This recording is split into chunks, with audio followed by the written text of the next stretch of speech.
This is The Vampire and the Case of Her Dastardly Death, an urban fantasy adventure, the Portlock Paranormal Detective series. Written by Heather G. Harris and Jolene Dolbear. Narrated by Elise Gibbs.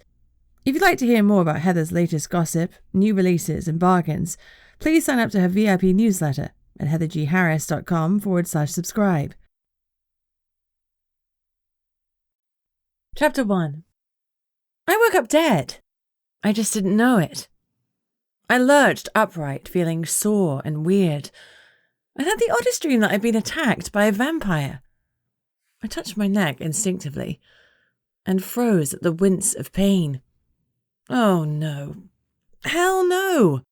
I stumbled into the bathroom, and that's when I noticed that my heart wasn't beating. My heart wasn't beating. I flipped on the bathroom light and shrieked. I had dried blood all around my mouth, and my normally pale skin was even paler, almost translucent. My hair was a tangled mess, and my emerald green eyes were brighter, though bloodshot. I reluctantly bared my teeth and gave a little yelp at the sight of protruding fangs. Oh my God, it wasn't a dream. What had happened at the club last night? I thought back.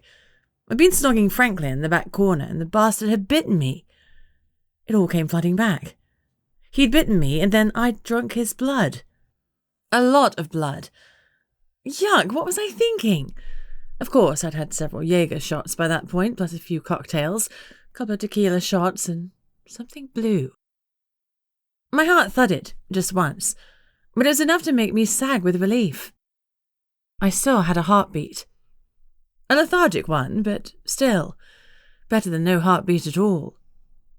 Maybe I wasn't human anymore, but I was still human-adjacent, right? I still had a reflection, according to the mirror I was staring at. I wanted to panic, but it wasn't happening, maybe because my heart couldn't beat fast enough. Maybe I needed time for this disaster to hit me. That had to be it. I was in denial land. I'd been practicing denial for most of my life, and I could do it all day long. And it wasn't like vampires were a complete shock to me. I knew they existed. I took a deep breath, and my fangs retracted, leaving me with normal-looking teeth. Cool. My teeth had an incognito mode. I knew very little about vampires. I'd studiously ignored my dad's shady business partner, as much as one could ignore the vampire king of Europe. But I knew they were real. And now, I was one. Man. Mum was going to kill me. Again. The gallows humour made me smile bleakly. Okay. I could do this. How bad could eternal night be? There was a polite rap at the door. "Elizabeth!" my mother called, exasperated.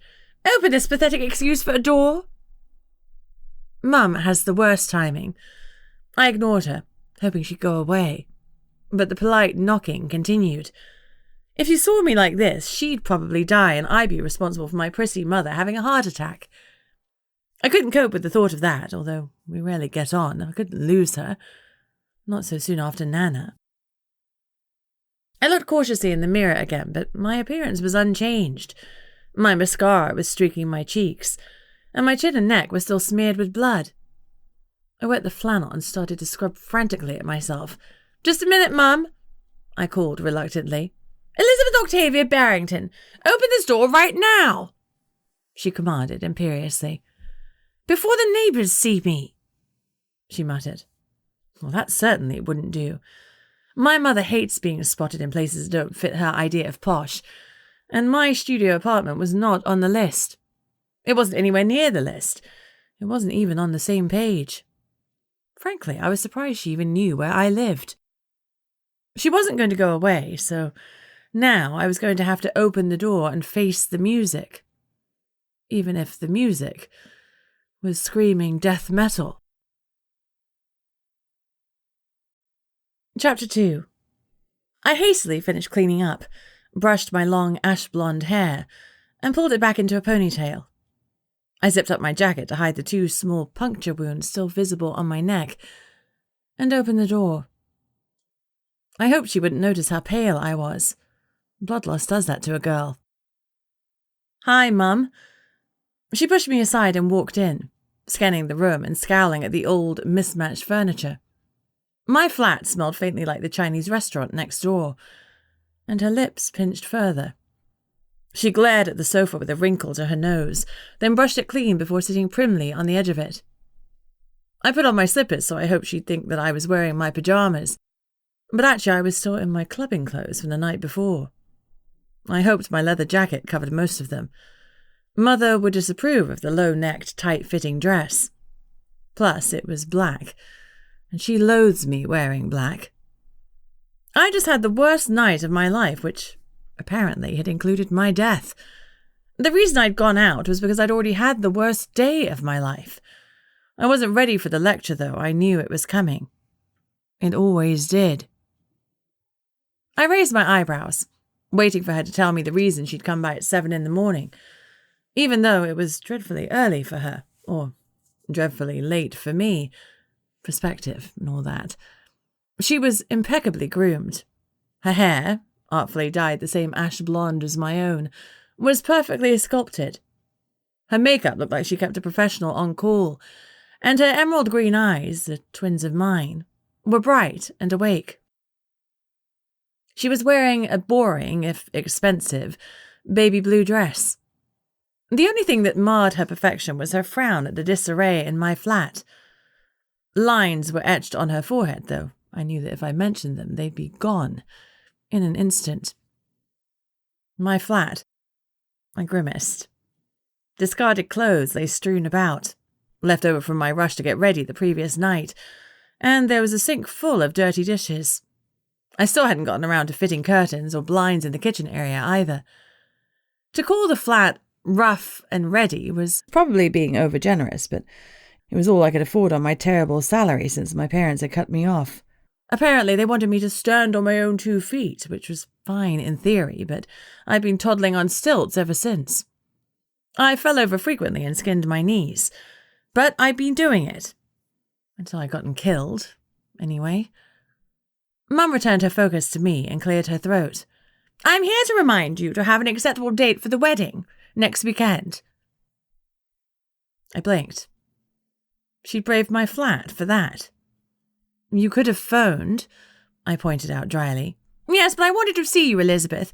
You didn't come by yesterday, even though you said you would." Crap. I had said that I would visit, but getting fired had totally railroaded my plans. Ugh, guilt, the currency of mothers everywhere. I hadn't gone because I couldn't face telling her that I'd lost yet another deadbeat job. It wasn't as if my upbringing had prepared me to wait tables. You'd think with an eidetic memory I could have found something more suitable. But no. Most potential employers thought it weird that I could recall the exact words spoken to me 15 years ago when I was 8 years old. The worst thing was I hadn't even wanted to go out last night, but my friends had wanted to make me feel better. Instead, they'd got me killed. I looked away. Mum is like a bloodhound. She'd sniff out my problems and be all over me like white on rice, just like always. The most I could hope for was to delay her judgment, which I knew I'd get in spades. No one ever tells you that being an only child brings its own problems. I was a disappointment to her, and now that I was a vampire, I could be an eternal disappointment to her. God, I'd live forever unless I got staked one day. I saw my mother's judgmental gaze and thought that getting staked would be something to look forward to. "Sorry, Mum, I was busy," I offered lamely. "Were you working?" I looked away. I had been working until the incident. "Yes." I must have added a tiny inflection at the end because she pounced. She raised her thin, perfectly waxed eyebrow. "What happened, Elizabeth?" I stood up with a sigh. I couldn't keep anything from her, so there was no point trying. Besides, being fired wasn't going to feel like a big deal when I told her I'd accidentally joined the hidden army of the bitey undead. "I was fired," I said brusquely. "Again?" she asked coolly. I sat down again and slumped against the soft, worn cushions. Her lips pressed together, Sit up straight, dear. Posture is important. I sat up automatically. I'd heard those words 1,000 times. But why would I give a toss about posture when my heart was only beating 5 measly times a minute? What was the reason this time? Mum's tone indicated that she absolutely believed that I was to blame. I was serving a table with several men. They thought my name implied a willingness to be fondled, so I dumped the tray of drinks on them. Her mouth twisted in a moue of distaste. I'll never understand why you insist on going by that name. Bunny is my name, Mum.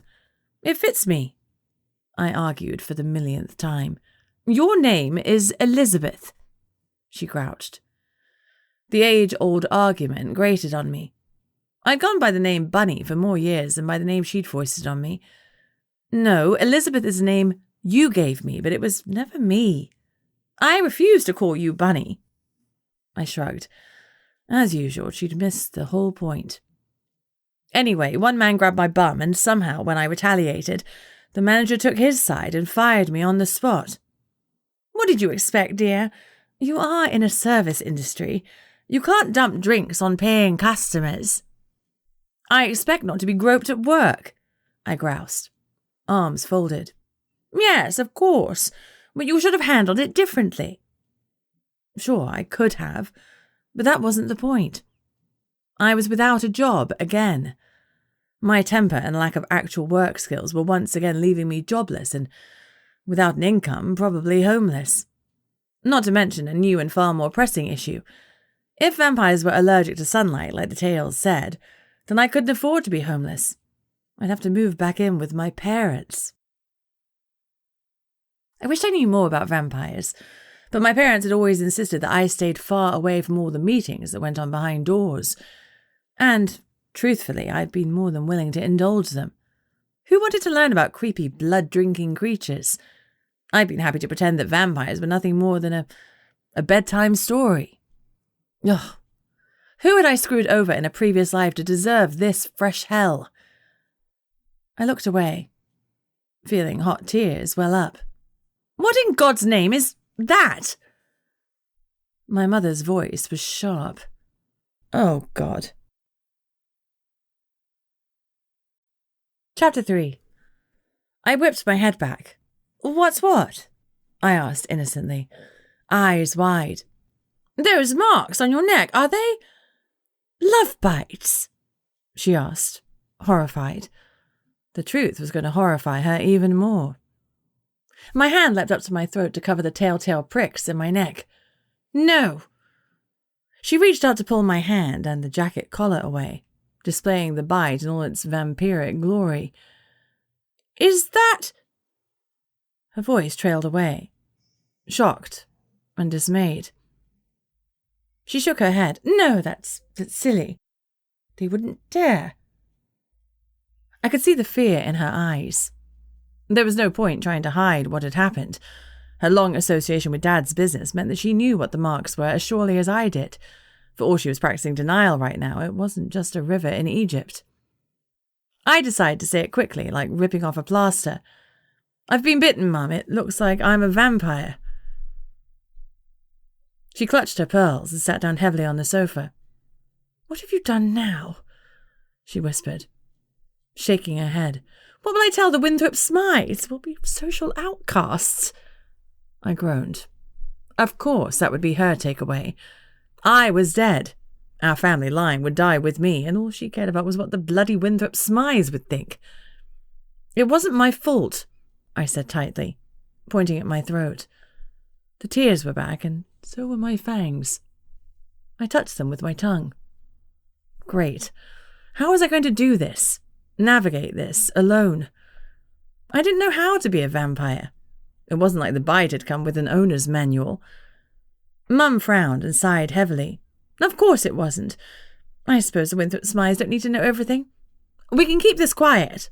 We'll tell everyone at the wedding that you've developed a skin condition that means you're allergic to light. We can salvage this.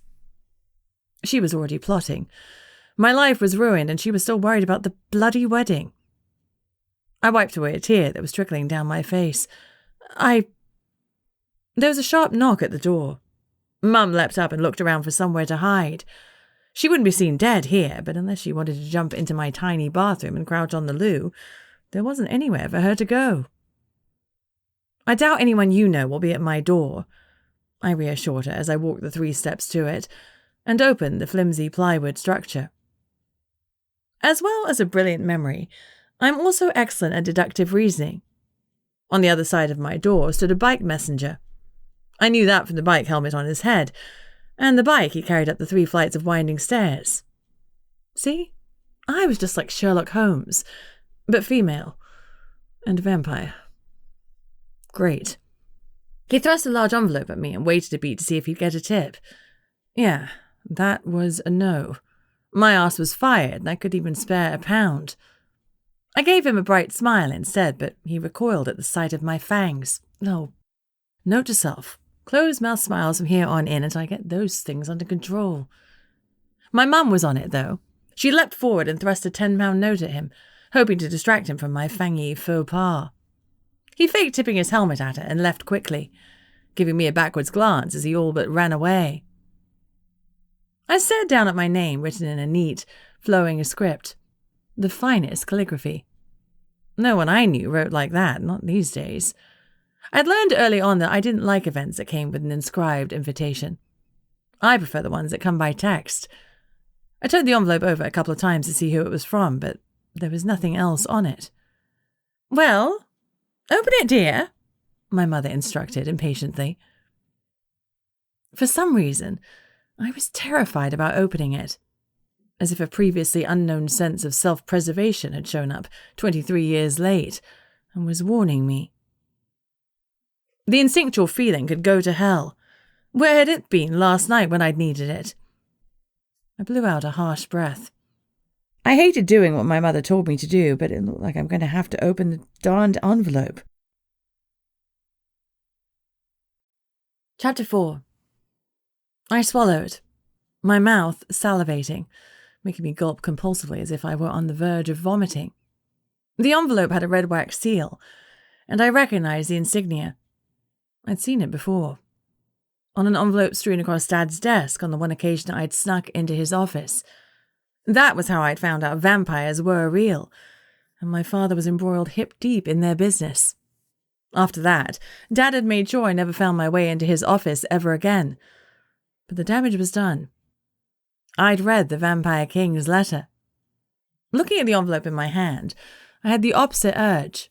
I knew without a doubt that I didn't want to open it, but I also knew that ignoring the Vampire King was probably a surefire way to get permanently dead.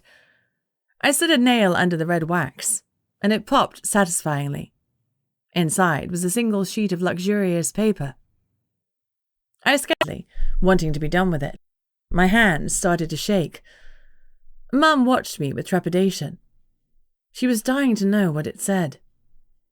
I was summoned to an audience with the king. The phraseology didn't make it seem like my attendance was optional. I turned it over. The address to attend was on the back. When I was done staring at the invite blankly, I held it out to Mum. She snatched it from me and started reading. "The Vampire King!" she shrieked. "Who the hell bit you?" I looked away, ashamed I'd been sucked into this whole sordid affair. Pun intended. If my murky dreams were right, I knew who had done the dastardly deed. After all, I'd spent half the night playing tonsil hockey with him. Only being severely impaired by booze had made that seem like a good idea. I was never drinking again. His son, I admitted reluctantly. That particular decision would forever be the top of my list of mistakes. No matter how long I lived, it was always going to be at the top, emblazoned in neon lights. Why had I approached him? I knew full well what he was. I'd seen him come to the house to meet with Dad in his father's stead. Dramatic, as always, my mother let the paper drift to the ground and clutched a hand to her chest. At least she still had a decent heartbeat. Which son? Magic and the supernatural world may be unknown to the world at large, but my family had apparently been dealing with the vampires since my dad started his company. The vampires are still very much in the closet. People know about them as a folklore tale, but if you say you think they're real, people think you're a few cards short of a full deck. My family knows better. I should have known better. Even worse, the son that had bitten me was the worst, and I'd always avoided him when he'd come to my parents' house. I had no idea what foolishness had come over me to make me prance up to him last night. Bad decision, Bunny. Franklin, I admitted. Mum's hand fluttered to her forehead in a typical, "You'll be the death of me" gesture. What could I say? My actions had already been the death of me. It's not like I planned it. I didn't ask for any of this. I could feel a band tightening around my chest as I fought back the tears and panic. I didn't know what to do. If I appeared before the king, as he demanded, what would happen to me? In the one conversation I'd had with my dad about the vampires, he totally freaked out. He told me that vampires were tightly controlled and their king wasn't a nice figurehead like ours. He was a tyrant, a despot, a dictator. I suppose he was now my king too. What a stupid mess. I clutched my arms around my middle to hold myself together. I couldn't deal with this right now. I needed a distraction, something to keep my mother from seeing my tears. As I looked desperately around, my eyes settled on the dirty dishes. Now was the perfect time for a spot of cleaning. I turned on the hot water, watched the sink fill up, and then reached across to pull some dirty dishes into the suds. As I did so, my hand passed through a beam of early morning sun. It felt like a laser had burned me. I yelped and yanked back my arm with a curse. The skin bubbled up, red, raw and blistered. I looked at the weak sunbeams streaming in and winced. Right. Vampire. No sunlight. At least there weren't any more windows in my tiny flat, just this pathetic one. As I stumbled backwards, reality hit me like a truck. I don't know how to do this, I cried. A desperate sob escaped me. I was exhausted, hurt, and utterly lost. Oh, darling, let's see. Mum grabbed my arm and looked at it. To my relief, it was already healing, although the burn continued to ache. Why is the burn healing and not my bite marks? I sniffled. The marks from your sire will never fade. They'll close over in a few days, but eventually they'll scar. Other injuries will heal before you can say Bob's your uncle, but that doesn't mean they won't hurt. How did she know so much about vampires? Perhaps she hadn't been willing to be woefully ignorant, like me. To say that felt like a mistake now was a gross understatement. I should have dug into it, no matter what Dad had said. Mum looked around, then grabbed the throw from the back of the sofa and flung it over the curtain rod at the window. It didn't look pretty, but it would do the job. I was suddenly very grateful for the lack of sunlight. I closed my eyes and pushed back the tears in despair. Now wasn't the time to panic. I needed to rest. Something in my body was saying that daylight wasn't my friend, and sleep was calling to me like a siren. I'm tired, Mum. I'm going to bed. Of course, darling. She looked a little lost as well, but she's very practiced at the British stiff upper lip. She nodded, kissed me on the cheek, and left. Exhaustion clawed at me, and I fell down on the bed. Before I drifted off to sleep, or death, I had one thought.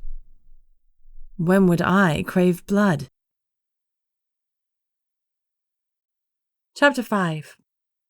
I awoke to a rude pounding on the door. Bang, bang, bang.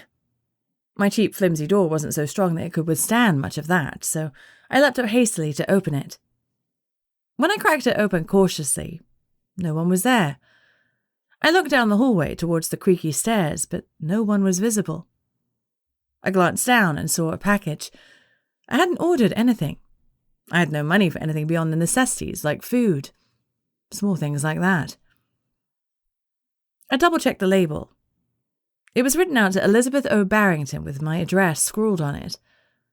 I shrugged and picked up the box. It wasn't particularly large, but it was surprisingly heavy. What was even more surprising was how easy it was for me to lift, despite its weight. So there were upsides to being a vampire. Maybe it wouldn't be so bad after all. That's better. All I needed was some optimism. I placed the box on the kitchen counter and looked for a knife to slice through the tape. I grabbed a kitchen knife and then hesitated. The last 24 hours had taught me that I should exercise caution. The box was cardboard, brand new, and some of the corners looked sharp. This hadn't been sent by one of my friends. They're reused boxes to help the environment, and besides, they would have addressed a package to Bunny. I set the knife down, biting my lip. I wondered, for a ridiculous moment, if the box would go boom. Mum had always taught me to be very wary of unidentified objects. She'd taken her talks about stranger danger to a whole new level. Feeling ridiculous, I pressed my ear to the box and listened to it. There was no ticking. Bombs tick, right? I grabbed the knife again. I was being silly. Even if anyone beyond my family and the vampires already knew about my sudden bout of vampirism, which was doubtful because Mum would die before she admitted my latest shame, I wasn't worth the effort or expense of a big kaboom. I doubt failed waitresses were often targeted for assassination. With that happy thought, I sliced the tape and opened the box. It was insulated with a typed packing slip on top. Inside were numerous bags of blood of various types. I felt my stomach lurch. Oh, hell. Dinner had been served. Under the packing slip was a list of instructions, including portion size recommendations, heating instructions, and storage requirements. Yikes! Who knew a blood diet would be so particular? Although I emptied the box, I couldn't find out who it was from. The options were slim. Either my mother had sent it or the vamps. I opened my small refrigerator and looked at its contents. A bottle of sparkling water, a limp spring onion, and a small jar of yellow mustard. I grimaced. At least there was plenty of space for the blood bags. My stomach rumbled. I had a single slice of bread left, and without thinking, I popped it in the toaster. Apart from the mustard, I didn't have anything to put on it, but dry toast was still better than blood. Anything was better than blood. I felt no urge to drink the stuff, let alone drain anyone dry. If it wasn't for the package full of bags of blood, I'd be doubting whether vampires really did subsist on this stuff. The second the toast popped up, I shoved it into my mouth like I hadn't eaten for a year. I was starving, and my guts felt like they were gnawing me alive. The toast barely touched my hunger, so I looked around for something else. Short of the wilted spring onion, there was nothing. I peeked cautiously around the makeshift curtain. Night had fallen, thank goodness, so I could run to the corner shop. I found my bag and searched through it to see if I had any tips left from my former job, but I scrounged without luck. I'd used all my cash at the club last night. I grimaced. Last night, Bunny had been making bad choices. I had just over £100 in the bank, but I'd need that to survive until I found a new job. At least my rent was paid a month in advance. I searched all my clothes and the cushions in the sofa and pulled together almost £5. Enough for a sandwich, at least. I stiffed my jeans. They do. I pulled them on, together with a comparatively clean t-shirt, and shoved my jacket back on. I was ready for the quick trip to the shops. I didn't have much cash, but I needed something to help me face the vampire court without passing out. I couldn't face the blood bags in my fridge. Not yet. Just before I ran out of the door, a tearing pain came from my guts. It was so bad that I barely made it into the bathroom before my measly piece of toast started reappearing. Luckily, I got there in time to worship the porcelain bowl.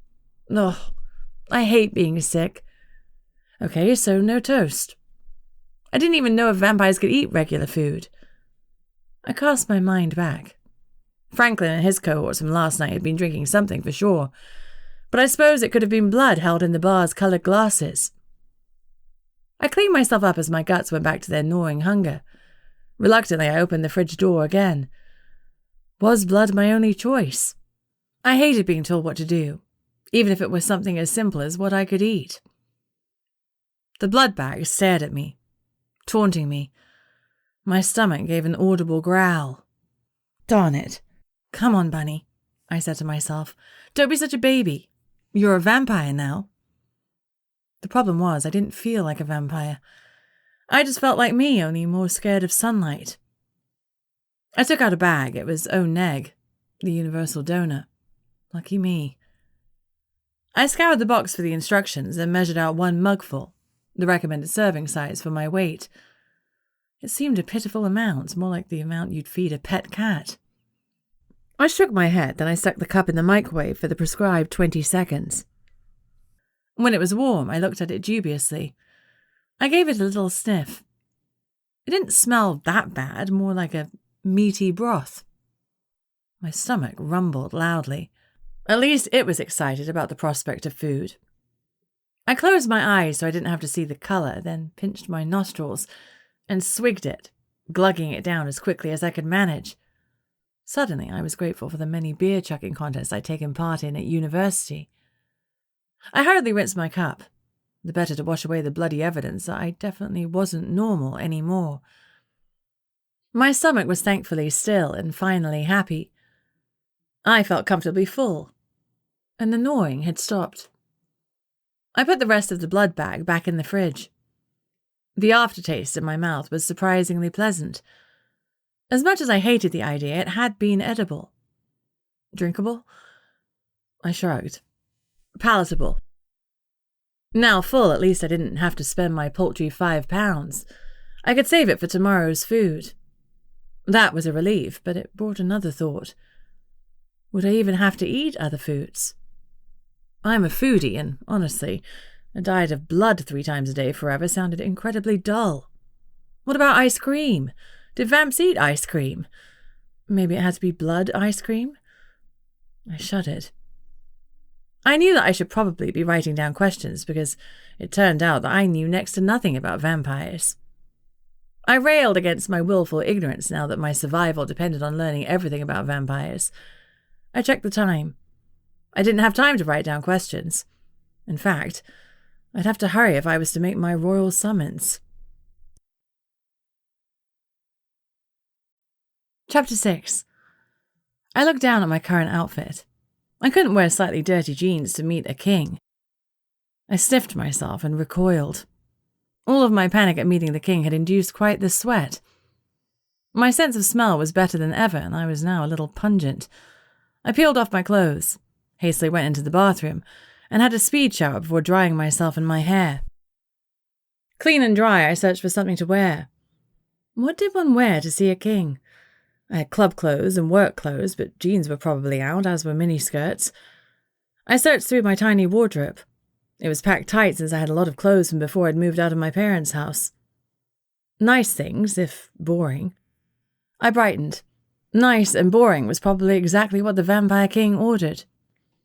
I pulled out a navy dress with large white polka dots. It had a tie in the middle and a white collar, was knee-length and extremely conservative. Definitely something my mother had bought for me. I checked. Yep, the tags were still on it. Expensive, silk, and completely not me. I pulled it on. Not me sounded good right now. I threw my hair up in a messy chignon, leaving wispy curls to frame my face. I painted on some lipstick and a swipe of mascara. I added little kitten heels to the mix, completing the perfectly boring outfit. Mum would be proud. I took a deep breath, smoothed the dress, and walked out the door. It was time to meet a king. I looked dubiously at the address on the card, then back up at the gargantuan tower block in front of me. 21 floors, including what looked like a rooftop terrace. I'd expected a palace or a castle, not an office building. 2 men in dark suits and sunglasses were standing outside the entrance. They looked like they were badass, but the sunglasses made me laugh. Who wore sunglasses in the dead of night? Tough guys, apparently. No doubt they were highly trained vampire operatives or something. I marched towards them, giving them my friendliest smile, but neither of them acknowledged me. Not knowing what else to do, I gave a little finger wave, but they still didn't respond. Rude. The one on the right was rocking slightly on his heels, rubbing together his right forefinger and thumb. Even in the poor light, I could see the stain of yellow on his fingers. He was jonesing for a cigarette, and for some reason that reassured me. Vampires still had human flaws. The doorman was dressed in a suit and top hat.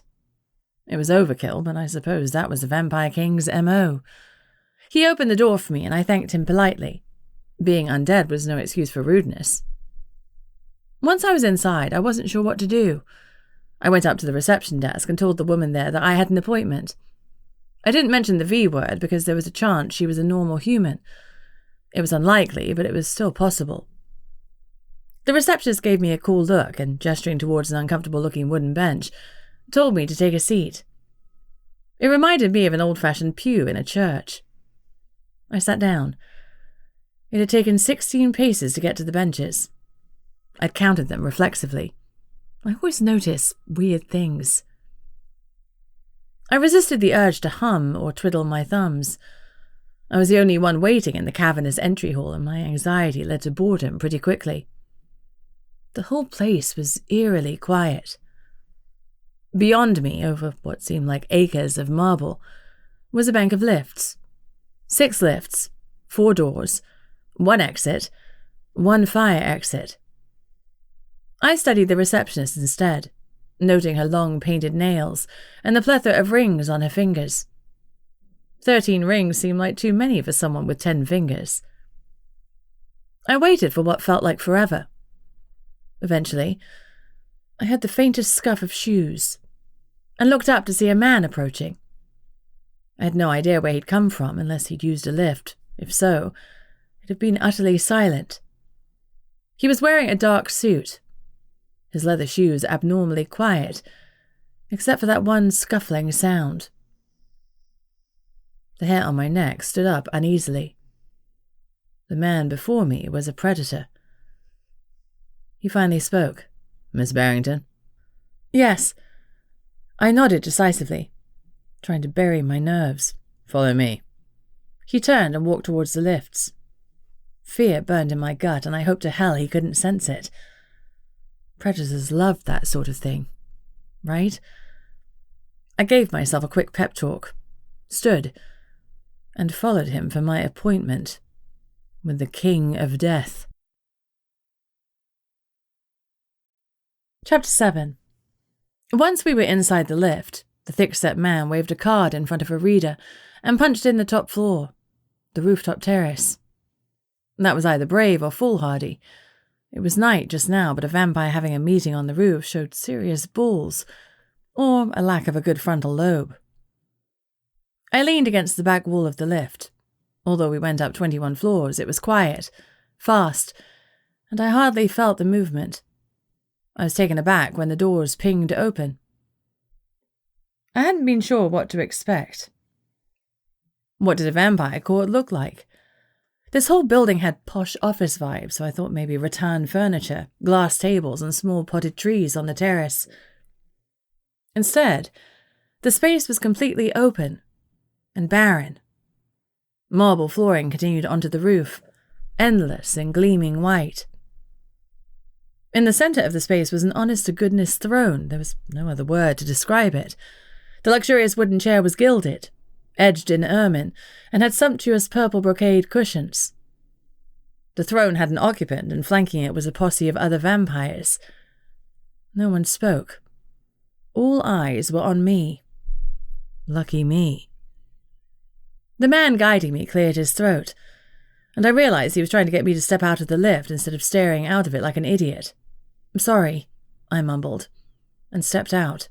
The hulking henchman escorted me to the throne, a hand in the small of my back propelling me forwards.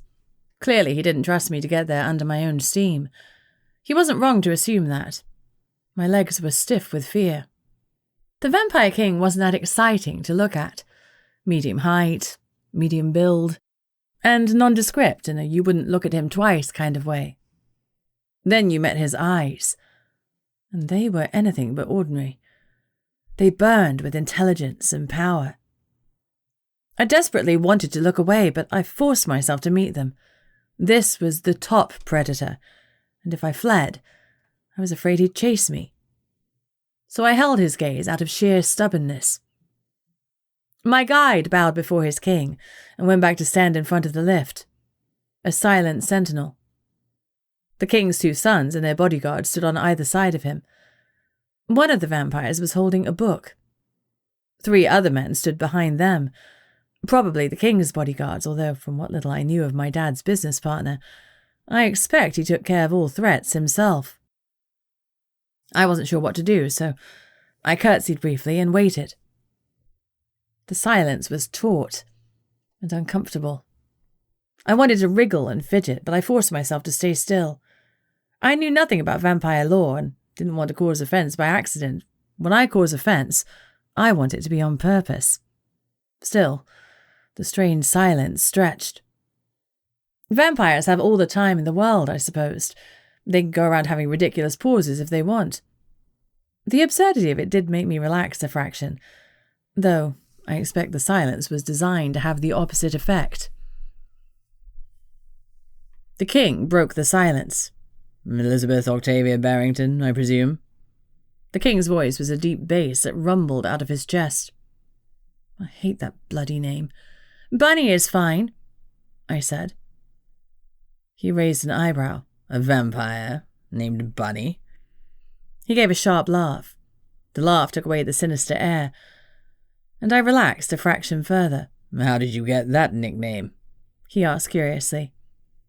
I'd heard this question 1,000,000 times, and I trotted out one of my favourite answers. A teacher at school gave it to me when I was 5, after I spent a week hopping for no apparent reason. I lied baldly. "And you kept it?" He laughed again. I felt my face trying to flush, though presumably that was difficult now with my sluggish heart. Bunny fits me so much better than Elizabeth Octavia, which is nothing but pretentious and uppity. "It's my name," I said simply. "Social climbing is in my mother's makeup, not mine, hence her naming me Elizabeth Octavia. Bunny's happy, light, fun, and that's what I wanted to be." "Well, Bunny, I must apologize for my son." He threw a dog look at Franklin, who was staring sulkily at me. Franklin's jaw tightened in anger as he met my gaze. I was making friends everywhere. "Since he turned you against your will and did not follow the strict turning protocol, we'll give you 7 days to get your affairs in order before you join the conclave." "Conclave? What conclave?" My breath caught and I looked around for an answer. Any answer. "I'm sorry, your—" Did I call him Your Majesty? "Sir?" "What? Majesty. What is the conclave?" He blinked. I'd obviously surprised him. "Didn't your parents speak of us at all?" "No," I admitted. "Vampires must live under the control of the court until they've served for 100 years. At that time they may petition to be released if they have shown control and are not a danger to the public." He smiled, but there was no humour in it. "We can't afford media scrutiny these days. Normally you would enter the conclave straight away, but in recognition of your situation, you have a week to get your affairs in order. Until your 7 days are up, Franklin will stay with you to keep you safe and ensure you're not a danger to others." The noise from Franklin seemed to be a protest, but the king talked over it. "I suggest you give notice at your job and pack up your things. After we review your skills, we'll put you in an entry-level job that suits your skill set." I didn't interrupt to tell him I had no job, nor skill set. "We'll supply you with blood until you receive your first paycheck, at which point you will be expected to pay for it." I frowned. "I don't have a choice in this." "My word is absolute." He waved at one of the suits, who stepped forward and handed me a book. I glanced down. How to Survive Your First 100 Years as a Vampire. The bite did come with a manual. I don't... But before I could finish my statement, "Dismissed." The hulking henchman grabbed my elbow and steered me back to the lifts. I guessed my audience was over, as well as my life. Franklin had better steer clear of me, because I would be kicking him in the bollocks the minute he was close enough. Chapter 8. I was furious as I clutched the book and walked briskly down the still dark street to the tube station. I checked the time on my phone. Early morning. Hopefully I'd be home before sunrise. Otherwise, I'd be barbecue. I clenched my teeth so hard that I felt a sharp bite as my fangs descended and bit into the inside of my cheek. Ouch. I spat blood onto the well-lit sidewalk. A woman stopped to check on me, but she took one look at my rage-filled face and rapidly backed away. I looked around. Yep, several people were staring. My boyfriend beats me, I lied. Domestic violence makes people feel awkward. Sure enough, they turned away. I had a couple of blood spots on my silk dress.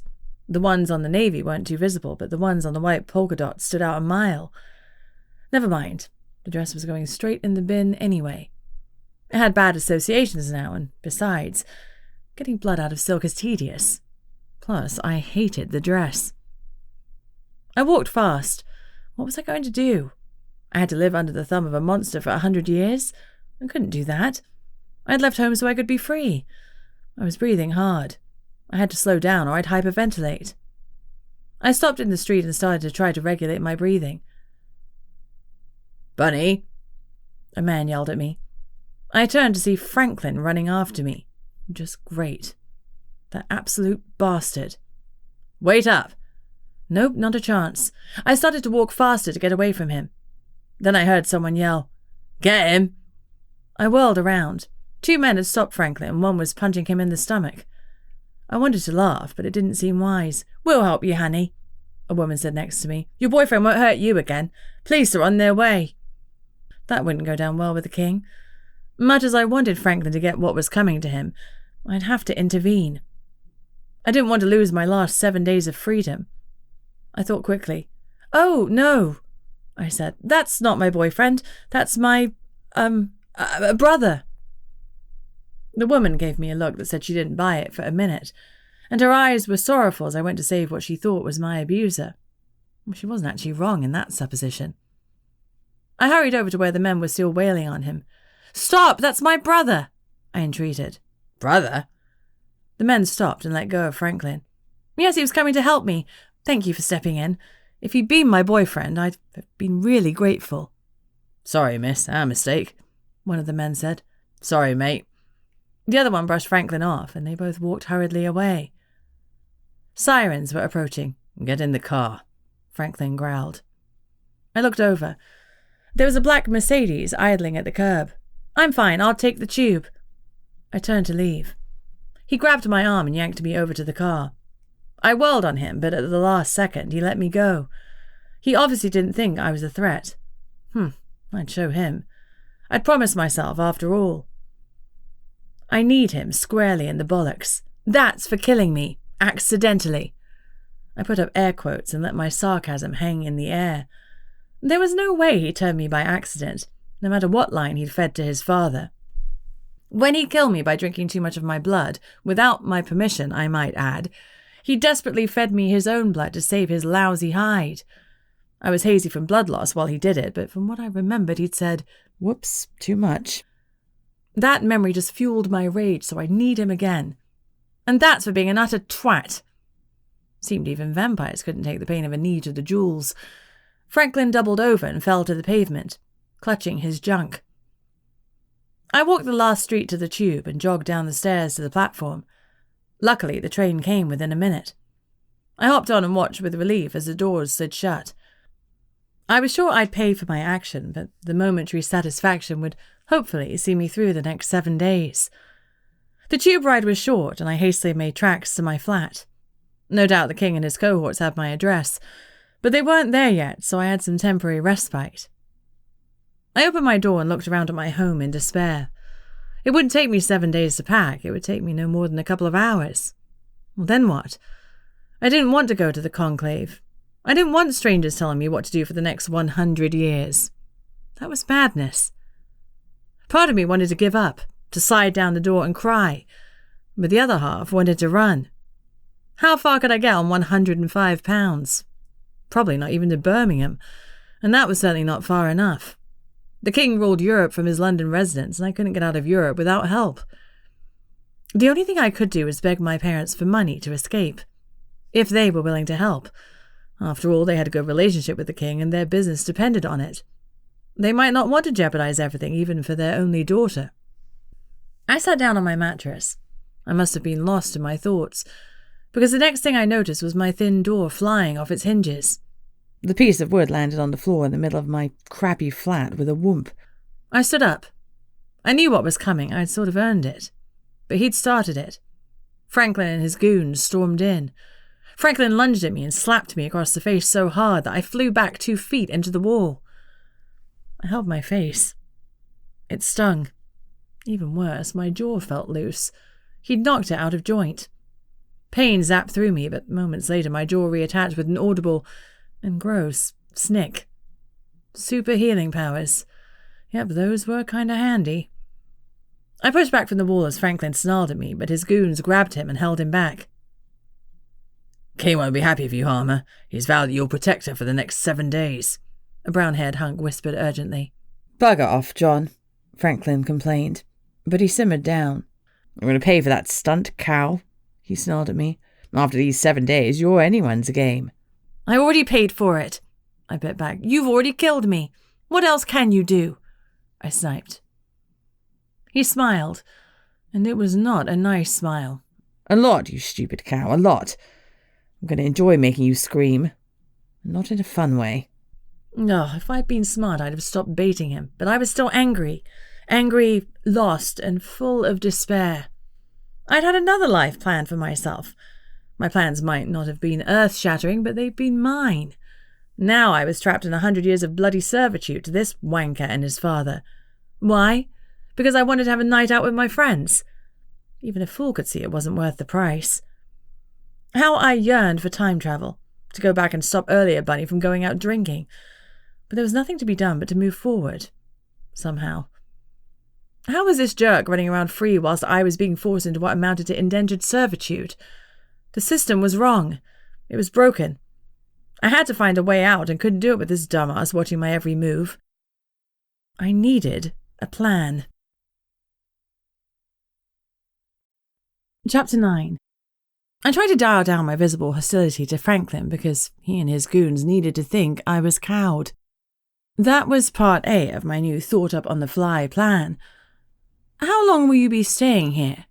I asked, as politely as I could manage. Franklin glowered at me, sneering as he looked around at my admittedly tragic flat. It was a long way from the marble grandeur he was used to. How had I ever thought him handsome? He was less than average height, with mouse-brown hair and a weak chin. He was not my type. How had I ended up at a table snogging him? I shook my head. Stupid alcohol-induced poor decisions. I regretted every Jaeger bomb I'd done that night. The taller of his 2 goons, John, answered. If you leave the flat, we have to follow you, but we don't need to stay if you'll agree to call us if you want to leave. Hope flared. I could promise to call and then just sneak out. John finally let go of Franklin, who'd recovered his composure, and handed me a business card. Someone will be watching the building. If you leave without us, your 7 days will be forfeit. Hope died. Stupid, fickle hope.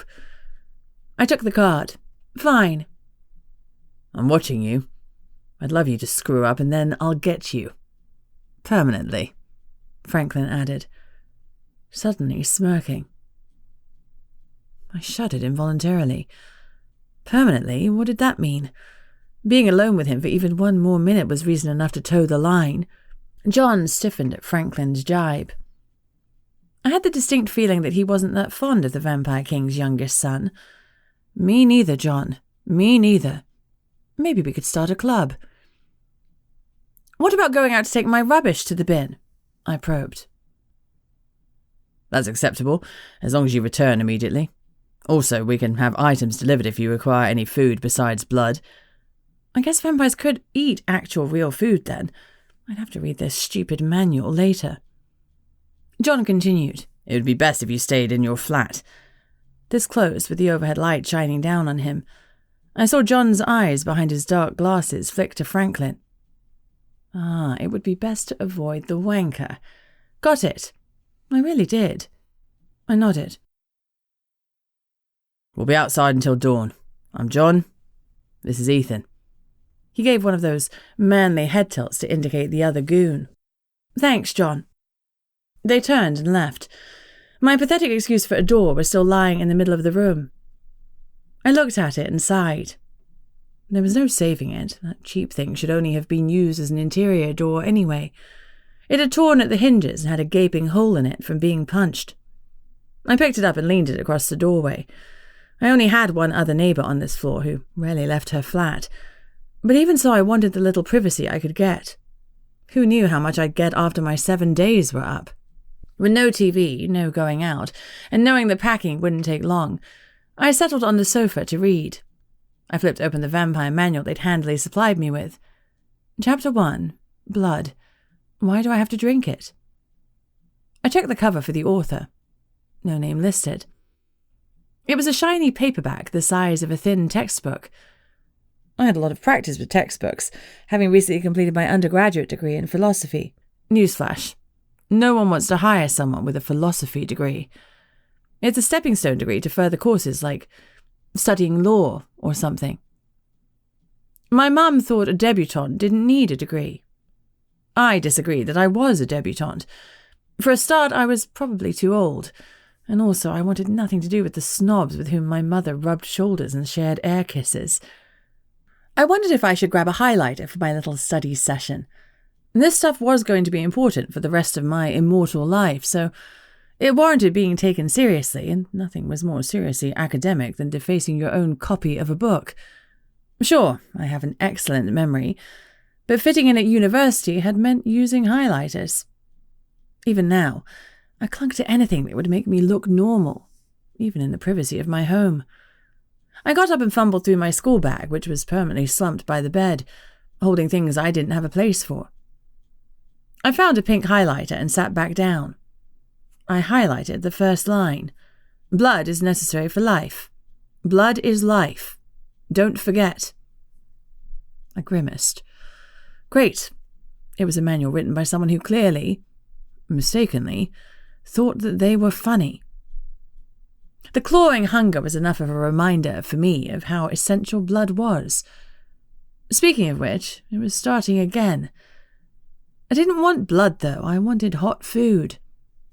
I scanned the book for a mention of human food. The goons had mentioned ordering in, so surely vampires could eat. Yes, you can eat human food if you want. You'll find that the desire to do so wanes over time, but until then, eat what you want. You'll find things taste better, richer and more flavorful. As your senses improve daily, so will your enjoyment of life. The text was annoyingly upbeat. We would see. Just remember that you can't eat without first ingesting blood. You can only gain nutrition from blood. If you try to eat without your daily recommended blood requirements, you'll be ill. You may drink, however. My toast could attest to that. I read the whole thing. It was depressingly unhelpful and filled with filler pages about how great life would now be. The manual was 90% pro-vampire propaganda. I turned the page and found the remaining pages listed recipes to make with blood. The first recipe was for a Bloody Mary. Everyone is a comedian. I rolled my eyes and tossed the book across the room. What a joke. I stood and paced the floor. I wasn't ready to face more blood yet. I just wasn't. I'd asked about taking out the rubbish earlier because I really did need to empty my bins. I took off the hated dress, tossed it into the bin, and put on my normal clothes. With nothing else to do and boredom already setting in, it was time to do a rubbish run. I tucked my phone into the waistband of my leggings, grabbed the rubbish bags, and walked down the 3 flights of stairs and out to the alley. I attempted to lift the lid of the bin, but it didn't budge. I couldn't see a lock on the front of it, so I looked around the edge. Someone had put a clamp on it. What the hell? Who would clamp a bin shut? I pulled the clamp off and tossed it on the ground. I lifted the heavy lid easily this time. I chucked in the first bag. There was a sharp yip, and I dropped the lid in shock. That sounded like a dog. I lifted the lid again and peered into the darkness. I couldn't see anything, but the scent of stale urine and rot assaulted my nose and made my eyes water. I found an abandoned crate, turned it over, and stood on it. I flipped the bin lid again and pressed on the torch on my phone. Sure enough, a dog blinked up at me. Once he saw me, he let out a sad whine. My heart wrenched. Poor thing. Someone had thrown him away. I pushed myself up onto the rim and leaned over, balancing on my hips with my feet kicking out behind me. Then I reached for the dog. It was large-bodied but thin, and it weighed almost nothing as I lifted it. Then I realized that, thin as it was, I shouldn't have been able to lift it. Obviously, my strength was already increasing. I could feel its bones under my fingers, and I was afraid that my slowly burgeoning vampire strength would crush it if I wasn't careful. It was so dirty and matted that I couldn't even tell what breed it was, other than something large. It whimpered and cowered with its tail tucked between its legs, and it wouldn't look at me. My heart went out to it. I wasn't allowed pets in my flat, but I'd only be there for a handful more nights, and it wasn't like anyone ever inspected my apartment. Plus, this was an emergency. Feeling totally justified, I hoisted the dog over my shoulder and tucked my arm under its backside like a baby. I tossed in my last bag of rubbish and headed back upstairs, crooning nonsense to the scared creature that was quivering in my arms. I had no dog food, or any food for that matter. The bread was all gone, and the dog wasn't going to go for blood or mustard. I dug out my phone again and called my captors. "This is John," he answered brusquely. "John, I need some food. How do I order it?" "Just tell me what you want." "Fine. I need tins of dog food, a loaf of bread, sandwich fillings, bacon, lettuce, cheese, eggs." I rattled off a long list of items that would keep me and a whole other person fed and happy for 7 days. It was petty, but I felt like I'd earned it. While I waited for the food to be delivered, I carted the dog to the bathroom. There was a shower over the bath, and I started to run it. When the water was warm, I gently placed the dog in the bath and lathered him up with my shampoo. Dog shampoo would have been better, but anything would do. Dirt and clumps of hair swirled toward the drain. The poor thing looked like a drowned rat, and he was continuing to look at me like I was going to beat him. He had medium-length hair, dark eyes, and a fierce set of teeth. His coat looked dark, but it was still wet, so it was hard to say for sure. After 2 scrubs and a thorough rinse, I dried him gently with a towel and then brushed out his fur while blowing him dry with my hairdryer. He seemed to like the warmth, and I wondered how long he'd been alone, out in the cold. Some people were just awful. He was patient and quiet through the ordeal. By the time I'd finished, John had arrived with several bags of food. He raised his eyebrows at the dog. "Was that creature here before?" he asked. "Sure, Fluffy's been with me for years." I lied easily. He didn't buy it, but he didn't call me on it. John put the items on the table before leaving again. He moved the wrecked door aside before placing it back on his way out. I looked at the newly named Fluffy. It was a name chosen on the fly, but it fitted him like Bunny fitted me. Clean and dry, he no longer looked quite as thin and undernourished, but I knew the truth. I dug out a tin of dog food, emptied it into a bowl, and put it on the floor. He wagged his tail, sniffed it, and gave me a distinctively dirty look. I guess tinned food wasn't what he was used to, but it would have to do. I didn't know how an animal that was so obviously starving could turn up his nose. "There isn't anything else," I said firmly. "Eat up." He sagged but gobbled it down without further ado. Once he was done, I rinsed his bowl clean, filled it with water, and left it for him on the floor. The poor thing looked exhausted, and he was starting to sway. I coaxed him up on the sofa among my cushions and throws, and he lay down with a doggy huff and curled in on himself. Now that Fluffy was cared for, it was my turn. I grabbed the open bag of blood and poured the rest of it into a mug. I warmed it quickly in the microwave and chugged it down with my nostrils pinched closed. I hated how much better it made me feel, but even so, I still wanted something different. I turned on the grill, popped a few rashers of bacon in it, and made myself a bacon butty. Oh, if my mother could see me now. I was a long way from caviar and quail's eggs. Thank God. Delighted when my stomach didn't revolt, I greedily gobbled down the sandwich. I put the kettle on and made myself a cup of decaf Earl Grey tea. It was one of the few things that I'd kept from my old life, back when I'd been what people had expected of me instead of who I really was. I plugged my phone in to charge and snuggled with Fluffy while I drank my tea.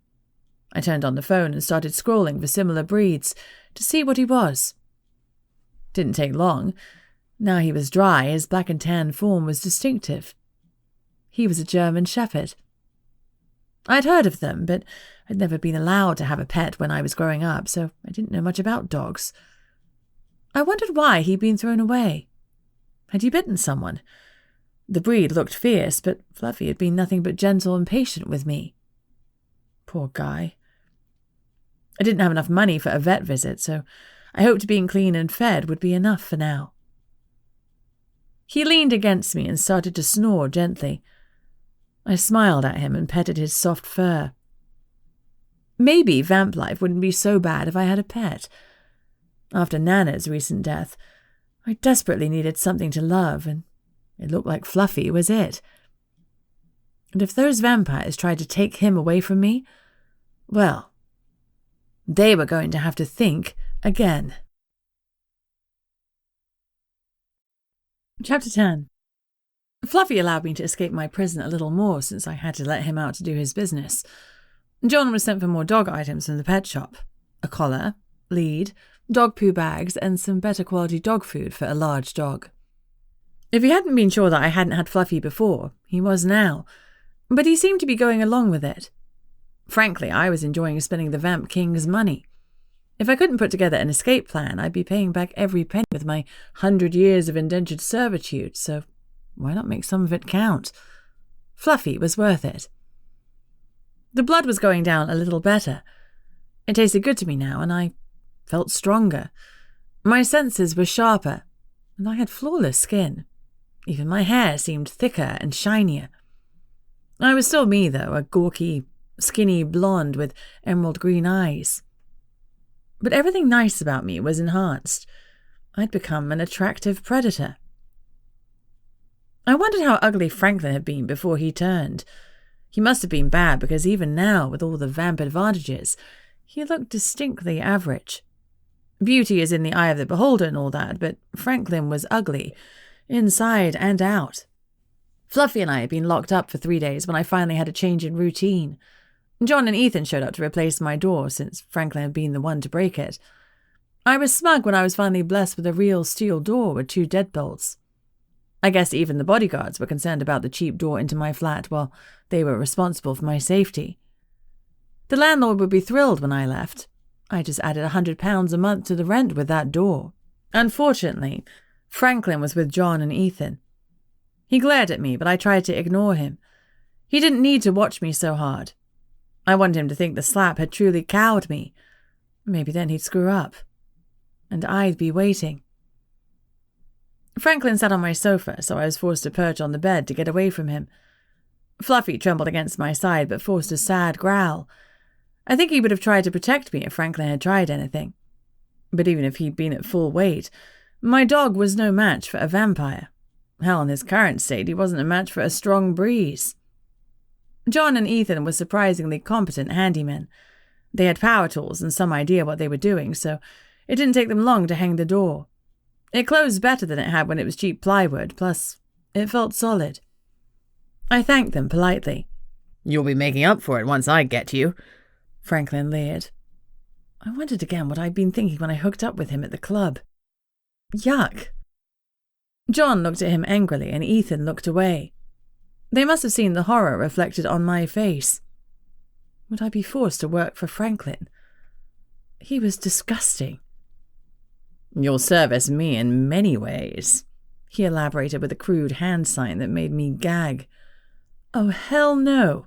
Even if I was forced to live and work in the vampire conclave, I wasn't signing up to be Franklin's little sex toy. Screw that. John flushed red. His fist flexed, and I saw him struggle not to respond. Franklin watched him with a knowing smirk, then met his eyes and quirked an eyebrow in challenge. John's jaw clenched, but he looked down and away. I felt bad for him. He had to work for that wanker and protect him. I gave him a sympathetic look. I'd find a way out of this. Once they left, I was going to call my parents and ask if they'd give me enough money to get out of London, England, Europe, all of it as soon as possible. I needed to put plans in motion. I was not going to belong to Franklin, not for all the tea in China. Luckily, the men only stayed a few more minutes. Once they'd left, I grabbed my phone. I called my dad first. He was less likely to ask questions. He picked up on the third ring. "Cyril Barrington, how may I help you?" "Dad, it's me." "Bunny, what'd I do to deserve this pleasure?" I pictured him running his free hand through his silver hair, a warm smile on his face. "I miss you." The words slipped out in a whisper as tears suddenly filled my eyes. Dad was Nana's son, and so he was the closest I could come to her. He said some words with the same inflection as her, and it tore at my heart. "I miss you too, princess," he replied jauntily, totally missing the tears in my voice. He wasn't the most emotionally attuned individual, but I did love him. "We missed you at dinner the other night as well," he said pointedly. "Your mother was upset. You know how she feels about dinner parties. Will I see you at the wedding this weekend?" "No, Dad, I don't think I'll be allowed to come." He was quiet a beat. "Allowed? Why ever not, dear?" He sounded distracted. I imagined one of his multitude of assistants had just stepped in to hand him something to sign or initial. "Didn't Mum tell you?"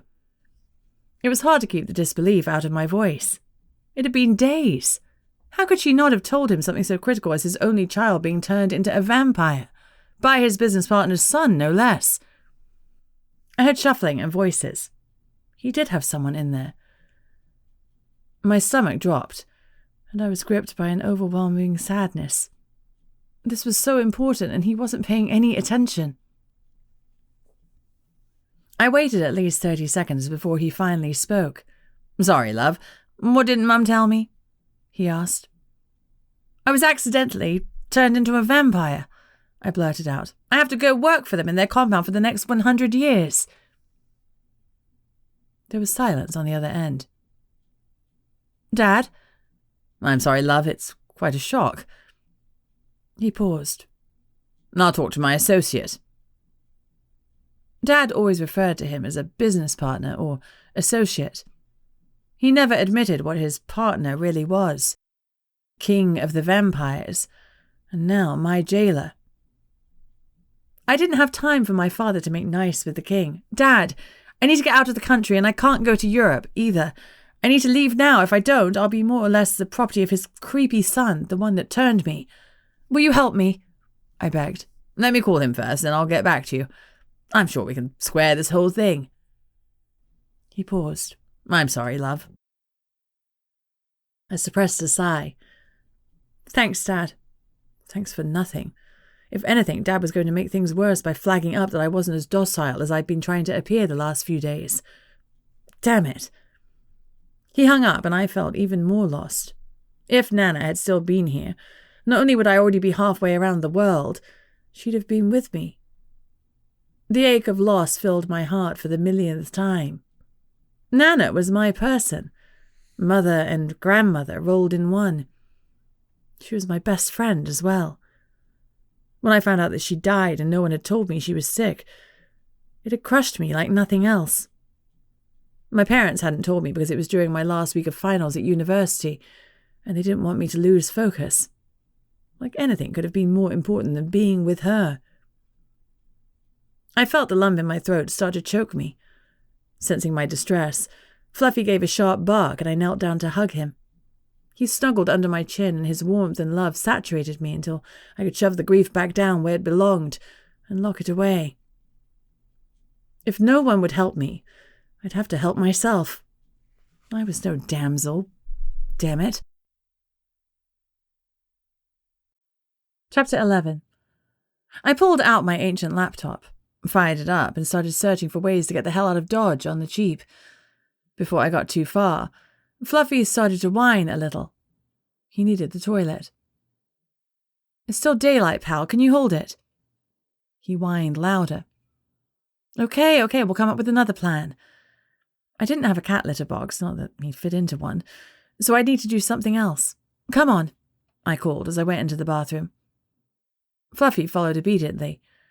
I picked him up awkwardly and held him over the toilet. Just go, I said firmly.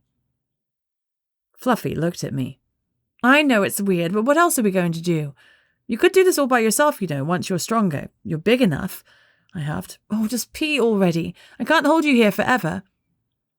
Fluffy obeyed, tinkling into my toilet, looking dismayed. It's not so bad, I said encouragingly. It's what I do. And just think, it could be worse. It could be a bidet to spray water up your junk. Fluffy looked flustered, as much as a dog trying not to look at me could. There was a tentative knock on my door, and we were both grateful for something else to do. Since I'd engaged the 2 deadbolts, I had to set Fluffy down to answer it. It was still daylight, so I was expecting a delivery person or my mum, not the woman on the other side. Isabel? I asked my former schoolmate, frowning in confusion. What are you doing here? My excellent memory meant I never forgot a face, and I remembered her as well. She sat next to me in science lessons. You remember me? Isabel clapped her hands together in delight. Of course I do. We were in school together for years, and our parents are friends. Why wouldn't I remember you? She shrugged. I guess we moved in different circles. I didn't think you would. I had no idea why she was on my doorstep. I scrambled around for something else to say.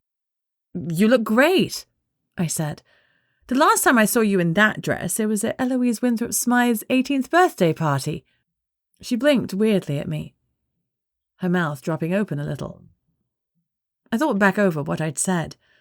Had I been bitchy? Some people were weird about re-wearing clothes. I hadn't meant to be unkind if she took it that way. You remember what I wore to a party 5 years ago? She asked finally, dumbfounded. I have a good memory, I said lamely. My weird memory always made people uncomfortable, so I often tried to hide it. People got jealous that I could see something once and remember it clearly.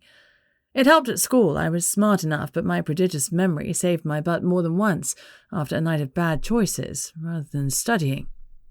Wow, that's so cool! She seemed impressed. No wonder you got chosen. Had I been so self-involved that the people I'd grown up with thought I wouldn't remember them? Truthfully, I'd been really shy as a child. I'd had one friend, and that was my Nana. I'd really liked Isabel and wanted her for a friend, but my parents only encouraged friendships and playdates with people above their social circle. Friendships with girls of an equal social standing like Isabel hadn't been encouraged. Chosen for what? I asked blankly. Oh, can I come in? Sure. I ushered her in and shut the door. It's not much, but it's mine, I said weakly, waving at my tiny flat. How did you know where I lived? I was curious about how and why she'd shown up at my door. She looked away and glanced around. I work for the court. My blood ran cold. The vampire court? I asked icily. She froze at my tone. Yes, she admitted. And then she noticed Fluffy. Oh, you have a dog! She rushed over and gave him a pat on the head. Oh, what's his name? Fluffy. Bunny and Fluffy! How cute! That's me. Cute as hell. I smiled wanly. So, are you a vampire too? Wait, no, that couldn't be right because it was still daylight. Man, I was growing to hate daylight. Not yet, she smiled. I've applied to be turned, but there are all of those rules and prerequisites. How long did it take you? I didn't want to be turned. I crossed my arms. It was an accident. Her jaw dropped again. Oh, my, well, you were so lucky. I rocked back on my heels like she'd struck me. You aren't upset by the 100 years of servitude? She looked surprised. Heavens, no. I'll have a guaranteed job, a flat, and a life with other vampires. By the end, I'll have saved up a load of money. Sounds exciting. In 100 years, I'll be able to go anywhere in the world. I thought she was overly excited. 100 years was more than a lifetime, and it seemed like forever to me.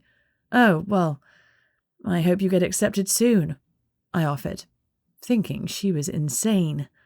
Yeah, me too. I had to lose the weight because you're frozen at your body size once you turn, and I want to look my best. I've lost 10 kilos already, she said proudly. Wow, that's great. I'm pleased for you. Thanks so much. She turned down the charm, cleared her throat, and got serious. So I'm supposed to get some information from you. That's my job. I do intake. Intake? I snorted. Vampirism isn't a job. She smiled again. I know, that sounds so stuffy when in truth we'd be giving immortality. What I do is more like induction into a new company.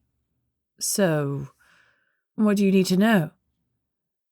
She reached in her bag and pulled out a fancy tablet and a stylus. Okay, full name. I frowned. Does it have to be my full name or what I want to go by? I have to have your legal name for tax and government purposes, but we do have a line for your preferred name. I sighed. Elizabeth Octavia Barrington. She typed something into a form, I suppose. I couldn't see the screen of her tablet. I've always loved the name Octavia. It's so regal. It's yours. Take it. She giggled. Preferred name? Bunny Barrington. Date of birth? April 6. Yeah. You know this, Isabel. It's the same as yours. Yeah, I guess I do. She typed it in. Education? MPhil. University? Edinburgh. Oh, you went to Scotland! How exciting! I've never gone further north than the Midlands. I shrugged. Truth was, it had been the best university I could find that was the furthest from my parents that they'd allow me to go. She continued with the interview. It was extremely intrusive and thorough. By the time she was done, she knew everything about me but the colour of my underwear. Once we were finished, she thanked me and stood up. Oh, I'm supposed to give you this. She handed me a gift card. It's a welcome gift to the life of being a vampire. I glanced down at it. It was a £50 gift card for the local tea shop. Black, with gold lettering. I rolled my eyes. Hey, you're dead. Enjoy a brew. Wasn't the greeting I'd expected. Once she'd left, I threw it in the bin. 10 minutes later, I took it out because, tea. Chapter 12. Fluffy and I had 3 days left of restricted freedom, and I was starting to panic. I still hadn't made a plan or gathered more cash. Dad hadn't called me back. Every time Franklin came around, he took every chance to leer and make lewd comments. I was looking for an escape. So far, although I'd done copious research, I couldn't find a way to leave Europe for less than £100. I was starting to look for au pair jobs, anything that would pay my way. I had a couple of prospects, but no one wanted a nanny for nighttime only. I didn't have many job skills, since the only job I'd had before was waitressing. I had a degree in the most worthless field ever, unless you wanted to discuss the meaning of life, which everyone knows is 42. I could type, I could research. I could probably do lots of admin-type things, but no one wanted to take a chance on me. And absolutely no one wanted to send for me and pay my way to do it. I shut my laptop and shoved it away. Thankfully, night had fallen. Fluffy, let's go for a walk. He barked and wagged his tail in agreement. He was as tired of being locked up in a tiny room as I was. I texted John that I was taking Fluffy around the block and waited for the acknowledgement. Once it came, I pulled on a scarf and hat, attached Fluffy's collar and lead, and we headed down the stairs. At least Franklin had grown bored with babysitting me, and now it was usually only John who showed up. How quickly the abnormal became normal. He met me at the bottom of the stairs. Evening, Bunny. Fluffy. Hey, John, are you alone again? Yes. Are you glad? I asked with a grin. He smiled a little. Me too, I said, and we shared a relieved nod. Where to? The park? John asked. I looked at Fluffy, who seemed to be following the conversation. At the mention of the park, his tongue lolled in a big doggy grin. Yes, it appears so, I responded. Fluffy always put me in a good mood. In the few days I'd had him, I was seeing his personality start to shine through. Without him, I would have been in the depths of despair, but instead, I was still optimistic. Maybe that last au pair application would come through, or Dad would get in touch with a plane ticket. It could happen. My glass was determinedly half full. Admittedly, of blood, but even so. We left the building and walked towards the park. It was early evening, so people were still about, going home from work, shopping, dating. I looked on wistfully. That was my old life, and I hadn't appreciated it enough. Now I was locked away. A danger to the community, apparently, although I'd been sadly lacking in the urge to kill people. Franklin accepted. I didn't smell everyone's blood or crave it. I should have let everything go that I'd heard about vampires from the books and movies, but there had to be a reason for the 100-year rule. Perhaps I was an aberration. Maybe I just had the bloodlust under control because I drank my 3 cups a day and ate real food. Maybe I was just a terrible vampire. John was exceptionally quiet. He was quiet anyway, but today he was particularly laconic. I would have asked what was wrong, but Fluffy was garnering a lot of admirers, with people asking to pet him or exclaiming over his handsomeness. He was a looker, and now that he was clean and fed, he was prancing with his head and tail held high. While Fluffy was doing his business in the park, I finally had the chance to ask, "What's going on? You aren't your usually gregarious self." John flashed me a look. He was never gregarious. He dug in his pocket and pulled out a few printed sheets. I took them cautiously, wondering what new torture would be facing me soon. "Read it," he ordered. I obeyed. I read for a few minutes, and when I'd finished, I wasn't sure what to do. "Is this possible? Would the king let me do this?" John shook his head. "No, we'll both be in trouble if anyone finds out." I looked around, but no one was paying attention to John, Fluffy, or me. I looked at the pages again. It was the answer. My way out. "But Alaska, isn't it like the wilderness?" John laughed. "It's in a town of supernaturals." I read the information again. It was a job, and not just a job either, because it offered housing and travel. "Plus it's dark all winter," John went on. "You won't be stuck inside all day." I hadn't thought of that. To be free for part of the year from the restraints the sun put on me? Oh, heaven. I was growing excited. This was the answer. True freedom. Could I do it? My mother and I had our issues, but could I leave her and Dad forever? I wouldn't be able to come back for at least 100 years, and they'd be long gone by then. Of course, they'd be free to visit me. I wonder if my mother would lower herself to visit the colonies. I tucked the papers into the pocket of my jeans, excited and nervous in equal measure.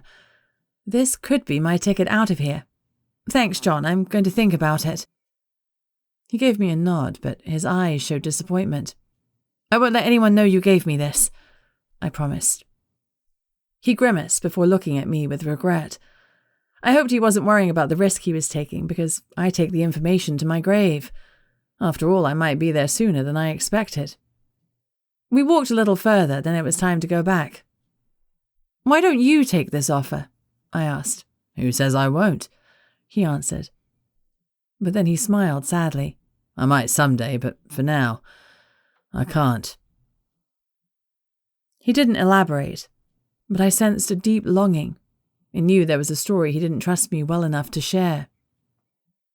Before he left me at the door to my apartment to go back to stand watch, he looked around and whispered, "If you're going to do it, I need to know tomorrow night. I'll try to help you as much as I can." "Thank you, I'll let you know." Of course, all I did for the rest of the night was think about it. There were several jobs listed, all in the village of Portlock on the Kenai Peninsula Borough. I wasn't sure what that meant, but I looked over the various offerings. The one I kept coming back to was for an admin assistant position to the local law enforcement office. I'd always thought I'd make a good investigator. Not that I had any training, but it was something that drew me. I mean, I solved my own death, right? Being there when it happened had helped, but still, I laughed a little at myself. The salary wasn't impressive, but with housing and travel provided, any money I earned would be purely for food, savings, and fun. Plus, I'd be my own person. No indentured servitude.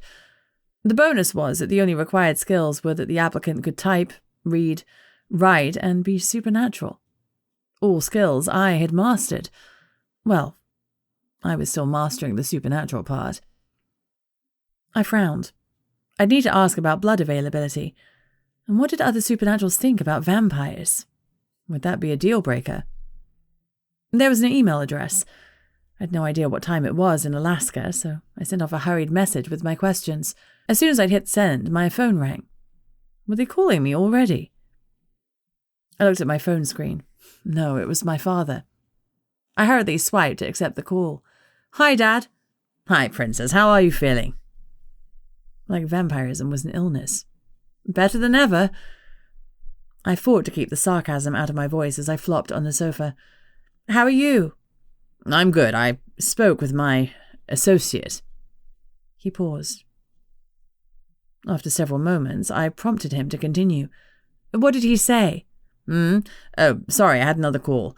He said all is well. Hope rose inside me.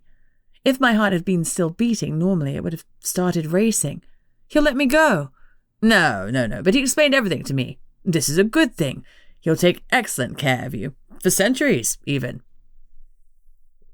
What does that mean, Father?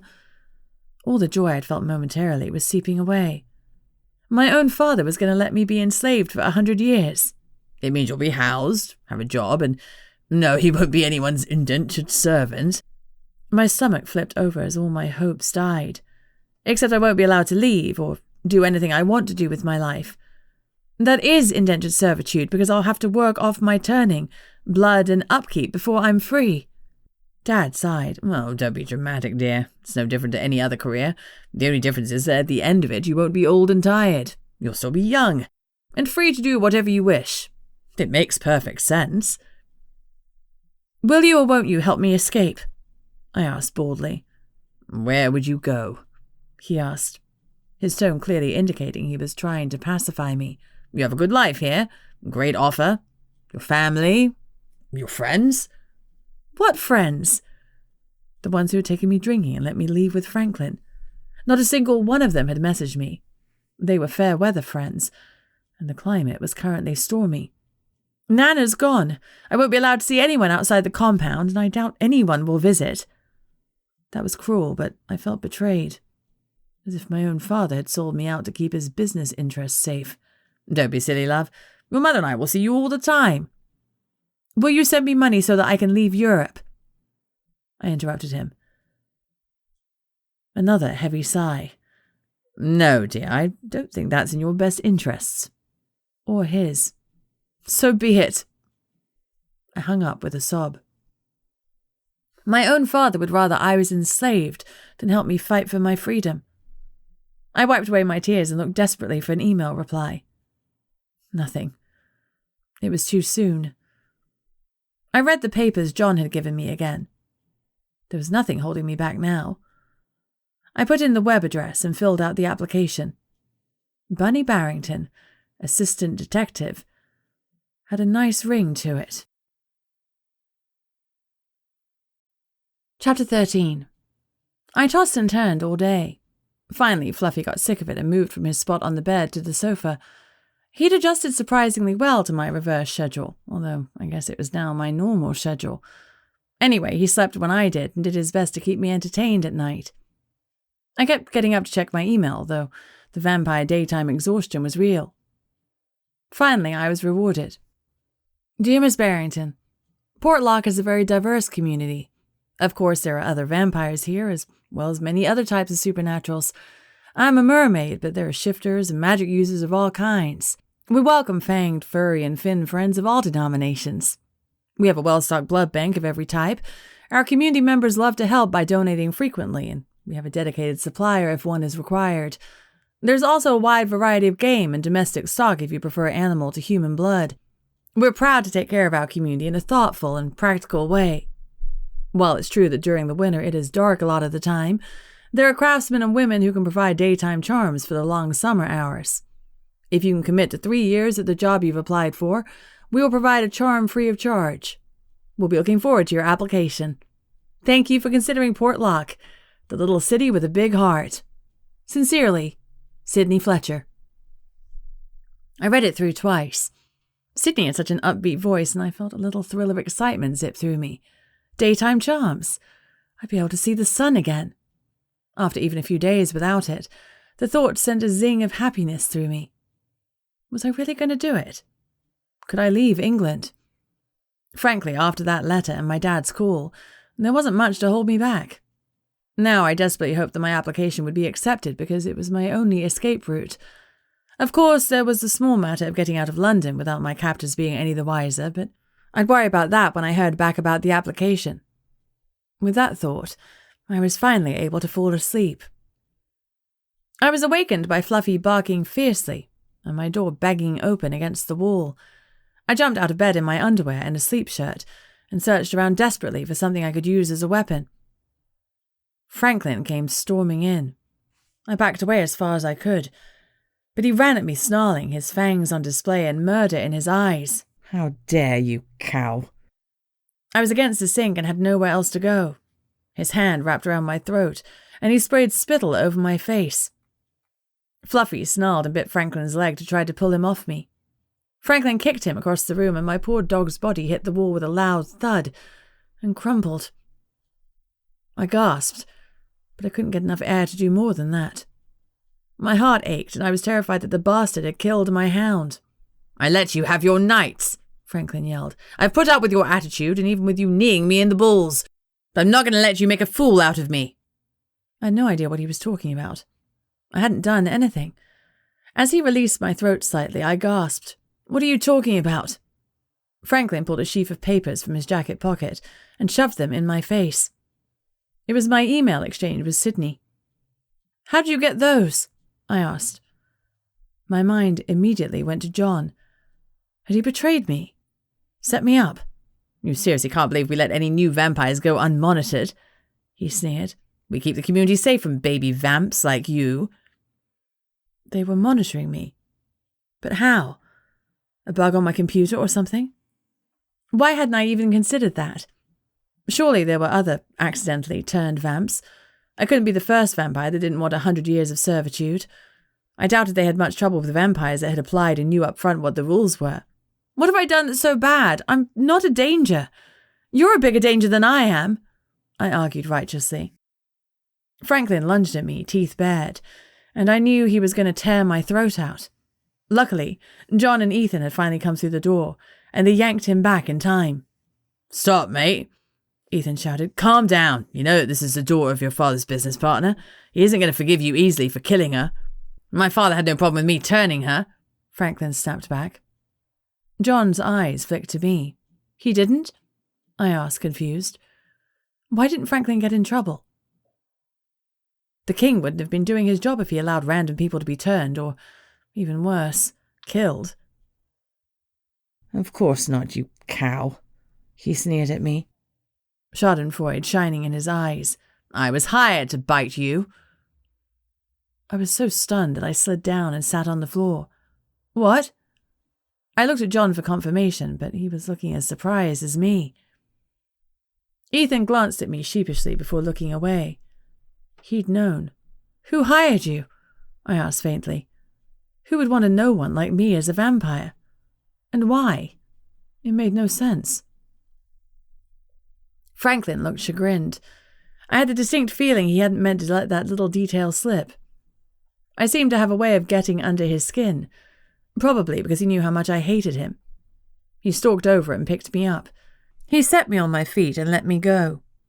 I stood awkwardly, shying back from him as far as I could. My eyes flicked to Fluffy. God, he still hadn't moved. If he was dead, I couldn't take it. I was going to implode. Franklin put his fingers in my face. If you tell anyone what I said, I'll kill you. He spoke the words quietly and evenly, and it was far scarier than the times he'd ranted and raved at me. I swallowed hard. I believed him. His lust for me had turned to hatred partly because of the bollock injury, partly because he was being forced to babysit me. Now, to add insult to injury, I knew something that I wasn't supposed to. Someone had got approval from the king, and had hired Franklin to turn me into a vampire. The whole thing was no accident at all. Who could possibly hate me so much? Franklin backed away from me and turned to leave. Ethan and John followed him. "How much?" I yelled after them. "How much did you get to do this to me?" I couldn't keep the sob out of my voice. He turned and gave me a slimy smile. 50 grand. Not much at all. The look on my face must have satisfied him, because his smile widened as he turned on his heel and left. The second the door shut, I scrambled over to Fluffy and put my hand on his stomach to see if he was breathing. His tummy rose and fell. His breathing was shallow and hard to monitor under his fur, but thank God he was alive. I breathed a sigh of relief as I gathered him up and sank onto the sofa, holding him and waiting for his eyes to open.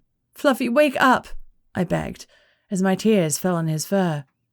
He stirred. "Come on, Fluffy," I entreated. "Come on, boy." His eyes opened and he looked at me and whimpered. He squirmed and I released him. He jumped down awkwardly, more a slide to the floor, but he landed on his feet. He stumbled a little, but then he walked around and barked at me. I slumped in relief. He seemed all right. The kick must have just stunned him. "Are you okay, little man?" I asked. He pranced and trotted about and gave another single bark. I ran my hands over him. Everything seemed to be in the right place, no broken ribs. When he jumped back up on the sofa, I stroked him gently in case he was bruised. He lay down next to me and snuggled into my side as I leaned my head back and closed my eyes. Who would have done this to me? I hadn't known that anyone felt this strongly about me. Maybe the wankers I dumped the drinks on? The timeline fit and they'd been extremely angry, plus they had money. But £50,000. That was real money. Who had that to burn? I grimaced. Most of the trust fund kids I'd grown up with would think 50 grand was nothing. I had a huge suspect pool. I guess my delighted thought that I'd solved my own murder was horribly wrong. I hadn't. Franklin may have done the deed, but he was nothing more than the instrument. And a blunt one at that. Someone wanted me dead. Eternally so. Why? I couldn't fathom it. I was too much of a waste of space for someone to care enough to kill me, yet someone had. Someone with money, connections, and a deep hatred of me. I had an enemy. Chapter 14. As I sat with Fluffy, I heard the text tone on my phone beep. I sighed. What was even the point of checking it? I didn't want to hear from my family or the vampire court, but I suppose it might be John. I heaved myself up and picked the phone up off the table. I swiped it open and clicked the text. It wasn't from anyone I knew. I squinted at it and figured it was a phishing scam, but out of sheer boredom, I opened it. "Hello, your application has been received. If you're so interested, reply with a Y for yes, and we will schedule an interview. Congratulations." Was the court monitoring my phone as well? I looked around suspiciously. Then I rolled my eyes at myself. They weren't actually here right now. It seemed likely that they'd hacked my phone, but what did I have to lose? If I replied, maybe I might still have an opportunity to get away, if I had a job to go to. I typed a Y and hit send. An auto-reply hit my inbox a few seconds later. "Thank you for your interest. You'll receive a call within 3 hours. Well, they didn't mess around. I stared at the phone for a few minutes more, before double-checking the sound was up, then I put it down. Failing to prepare was preparing to fail. Ugh, I could even hear Mum's pretty voice saying that inside my head. I decided I might as well get dressed. Although I wouldn't be visible during a phone interview, it would make me feel better. Trying not to wake up Fluffy, I slid out from under him. He gave a little groan, stretched, but didn't wake. I dressed and went into the bathroom to brush my hair and teeth. My hair was snarled from sleep, so I brushed it out gently and braided it down my back. Long, thick, and straight, my hair is one of my favorite attributes. even more so now that it had extra luster thanks to eternal life. I didn't shower because I didn't want to miss the call, but I should have done because it turned out I had plenty of time. Once dressed, I scrambled some eggs to have with my very real Bloody Mary. I even used a Don Manuel's recipe. I needed the extra blood to calm down my nerves, and blood, vodka, and Worcestershire sauce turned out to be incredibly delicious. Feeling calmer, I went online to see if I could figure out who'd hired the vamps to turn me. Someone had spent some serious money to screw up my life, and I needed to know who and why. Maybe my parents had enemies I didn't know about. Maybe this was all to mess up a deal between my dad and the king. Maybe the objective had been to make Dad angry and open up an opportunity for someone else to step into his business shoes. I didn't really know what the king and Dad did together, but I knew it made Dad millions. Money is a huge motivator, right? On my other suspects list, I had the idiots I dumped the drinks on, but I didn't know their names or how to locate them.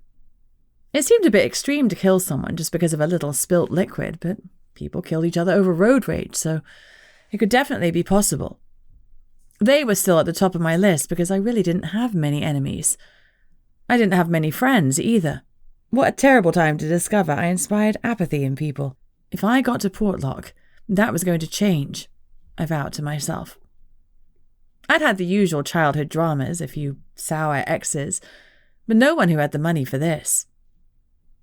I found it hard to accept that I'd aroused the level of hatred that hiring an assassin would surely require. How could I solve my murder while I was stuck in this flat with 3 guards? The furthest I could go was the park, and that was when I was being supervised. To investigate the handsy men, I'd have to go back to the restaurant from which I'd been fired. Maybe I could convince John that I'd left something there. I probably did have a final paycheck, but couldn't have been much once the drinks I'd dumped had been deducted. Truthfully, I probably owed the restaurant. I'd only earned 2 days' pay, and that had been a lot of expensive drinks. Loath as I was to admit it, Franklin was probably the easiest lead to follow. I just needed to trick him into spilling more of his secrets. Chapter 15. The phone rang and I jumped. I ran to pick it up and swiped it open. The number showed an American code. "Hello, may I speak with Miss Barrington?" "Yes, that's me," I said, a bit breathlessly. "Miss Barrington, this is Sydney Fletcher. Do you have time to complete an interview?" Sydney Fletcher. I placed her name instantly. "Sydney Fletcher the mermaid," I blurted. There was a pause, then a laugh. "Yes, although I don't usually get greeted that way." I blanched. I couldn't believe I just said that. "I'm so sorry. I've never met other supernaturals besides vampires, and I'm not sure of the protocol.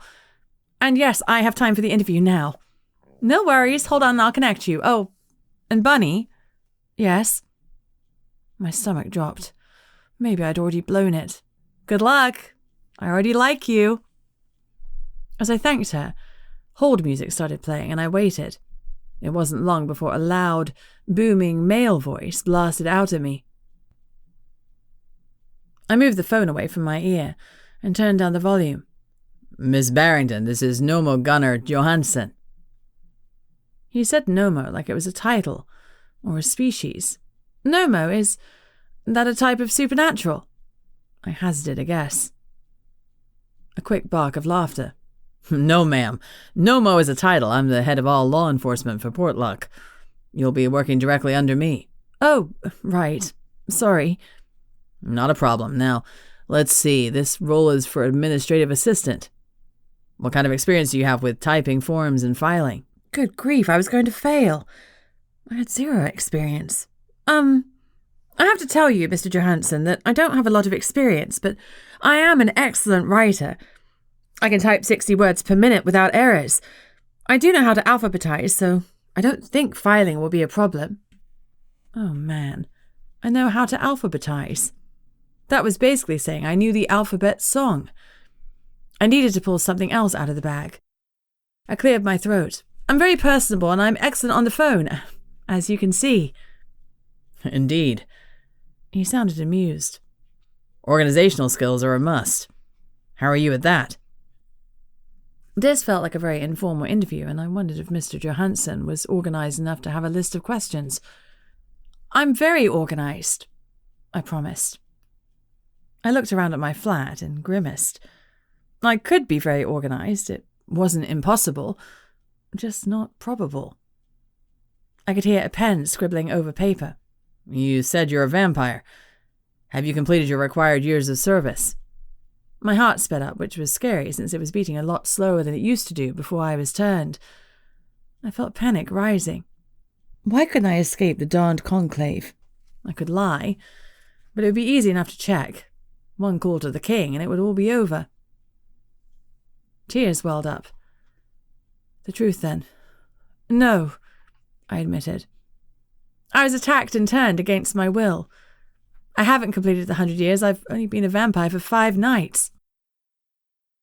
The truth was raw and embarrassing, but I hoped it would carry me some sympathy, if nothing else. I needed every advantage I could get. Silence. More scribbling. Then, "One moment, Miss Barrington." Nomo's tone was now deadly serious.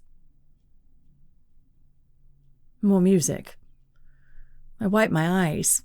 Without money or this escape, I was doomed. I'd be in the conclave, stuck at Franklin's beck and call. I sat next to Fluffy, even though he was still asleep. I needed the comfort of his soft fur. I ran a hand over him gently. The hold music clicked off. "Miss Barrington?" "Yes," I said, quietly, sadly. "Not a problem. You fall under code 381.7 in the Vampire Codebook. Accidental turns and other turns without prior application or authorization are free to choose their communities. You'll still be under the observation of our vampire liaison to the Nomo office, but there's no impediment to your move. I have the visas drawn up within 48 hours. Your travel documents should be on the way by the end of the working day. Do you have a passport?" "Yes, of course." "Good. Congratulations. I look forward to working with you." I was stunned.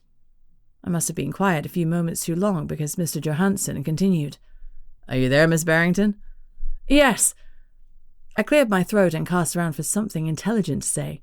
"Sorry, I was thinking about my dog. Would it be acceptable to bring him?" Fluffy stirred awake at that and sat up, giving its tail 3 happy taps. "Sure, we like dogs in Alaska." "He's rather large." "Not a problem." There was a chuckle on the other end. "Do you accept the job offer?" Oh, yes, of course. And call me Bunny. I'm very excited. Thank you so much." He laughed again. "You're very welcome. See you soon." "And Bunny?" "Yes," I said cautiously. "Welcome aboard. Portlock is excited to have you." He hung up. I looked at the phone for a moment, then I knelt down beside Fluffy and grabbed his face. "Fluffy, we are going to Alaska." Fluffy barked excitedly. Maybe Fluffy was ready for a change too. Chapter 16. I texted John to let him know that I was taking Fluffy outside. I found the dog lead and snapped it on. "Clear," John texted back. I wonder if he was going to give me more information tonight, or if Franklin was watching him too closely. I shrugged and put on my jacket to head down. At the door to the building, I looked around, but I couldn't see John, Ethan, or Franklin. The cold night air whipped around me, and I felt a prickle of foreboding. I turned the corner to walk around to the grassy area at the back of the building, where Fluffy obligingly took care of his business. We were coming back across the parking area when Franklin came charging at me, with Ethan and John in tow. "That's it, you've lost the last of your freedom," he started once he was in earshot. He was smirking, triumphant. I reeled back. "What?" "You're a stupid, scheming little girl. You're going to run out on your 100 years and embarrass the court. When I tell him what you've done, my father's going to give you to me as a prize. I'm actually pleased you took the bait, you stupid cow." "Bait?"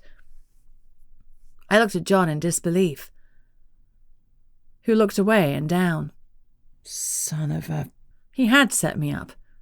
Regardless, he was visibly unhappy about his role in it. I wasn't too thrilled about it either. "You think John would be allowed to lure our baby vampires away?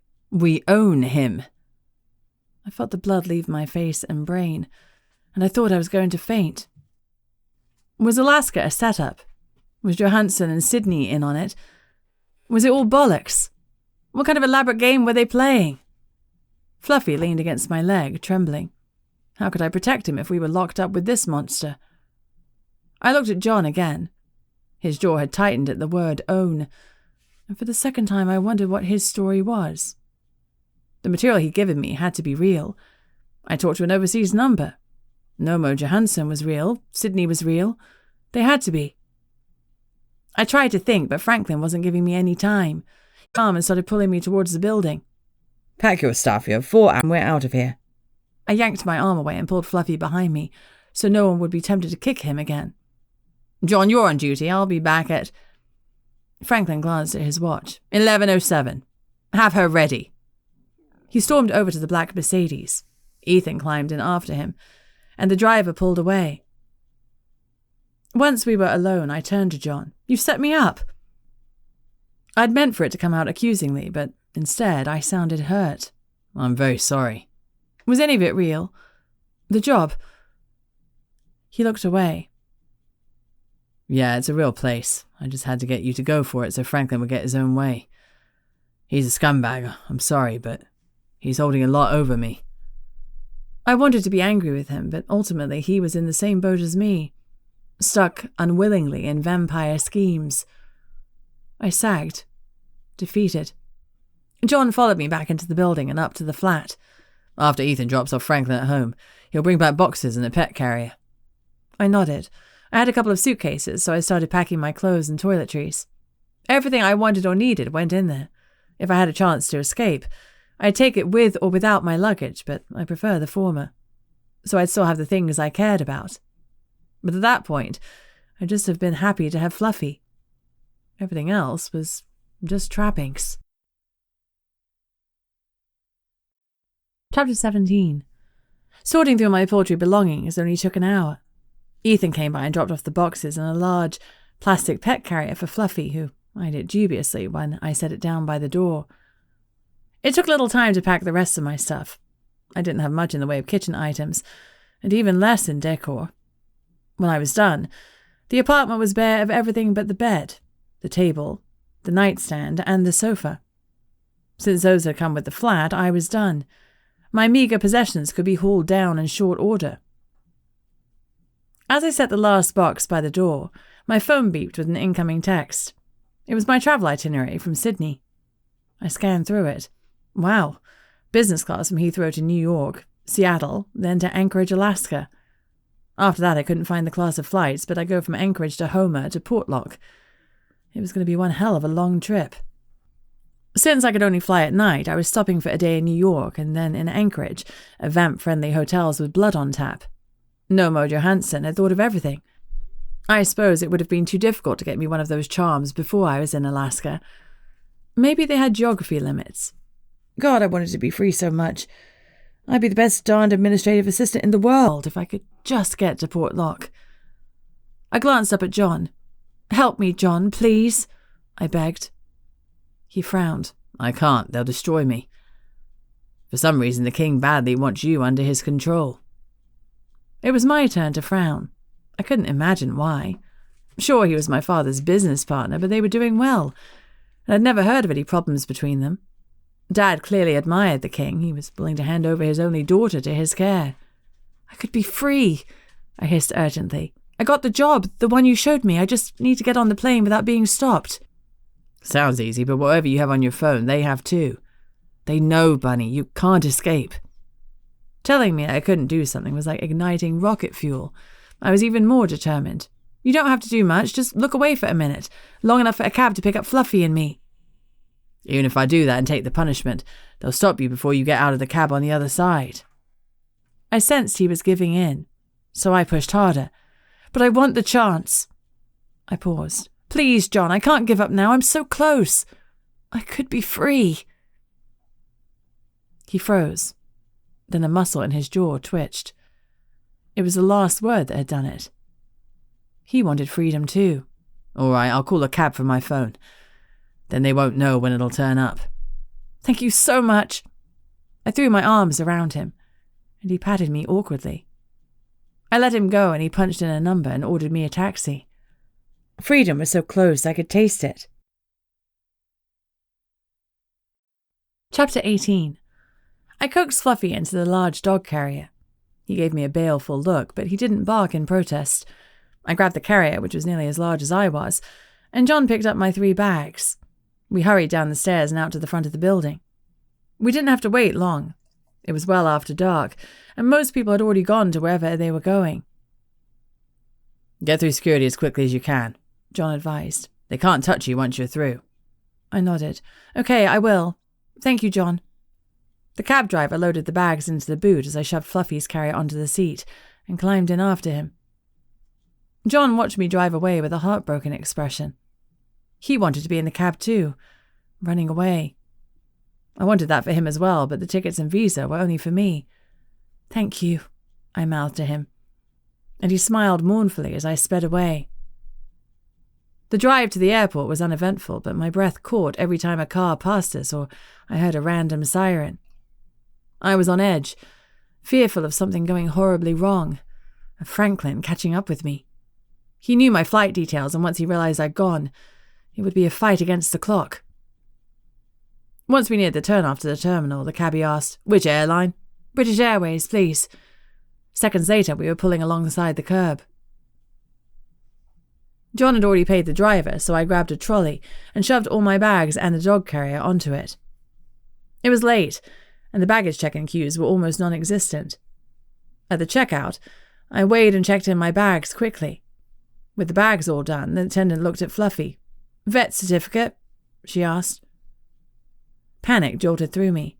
I held her eyes and hoped the panic in them would convey my desperation. "I don't need that," I blurted. My teeth snapped down. Not now, incisors. I pulled my lips over them and tried to calm myself down. She blinked slowly at me before nodding once. "You don't need that," she repeated, her tone monotonous. She blinked again and gave me a normal smile. "Let's get your puppy checked in." What had I just done? Did I have Jedi mind powers? I reluctantly parted with Fluffy, who would be stored in the hold. I heard a kerfuffle behind me. I looked over my shoulder and spotted Franklin. I ran forward towards the entrance to passport control, skidding on the hard, tiled floors of Terminal 3. I looked behind me and saw Franklin was running at me with some vampires I'd not seen before. I hoped John was okay. I've been called skinny my whole life. While I do have a good metabolism, I'm mainly thin because I'm a runner. I was a sprinter at university, and I did well. I ran with every ounce of energy I could muster.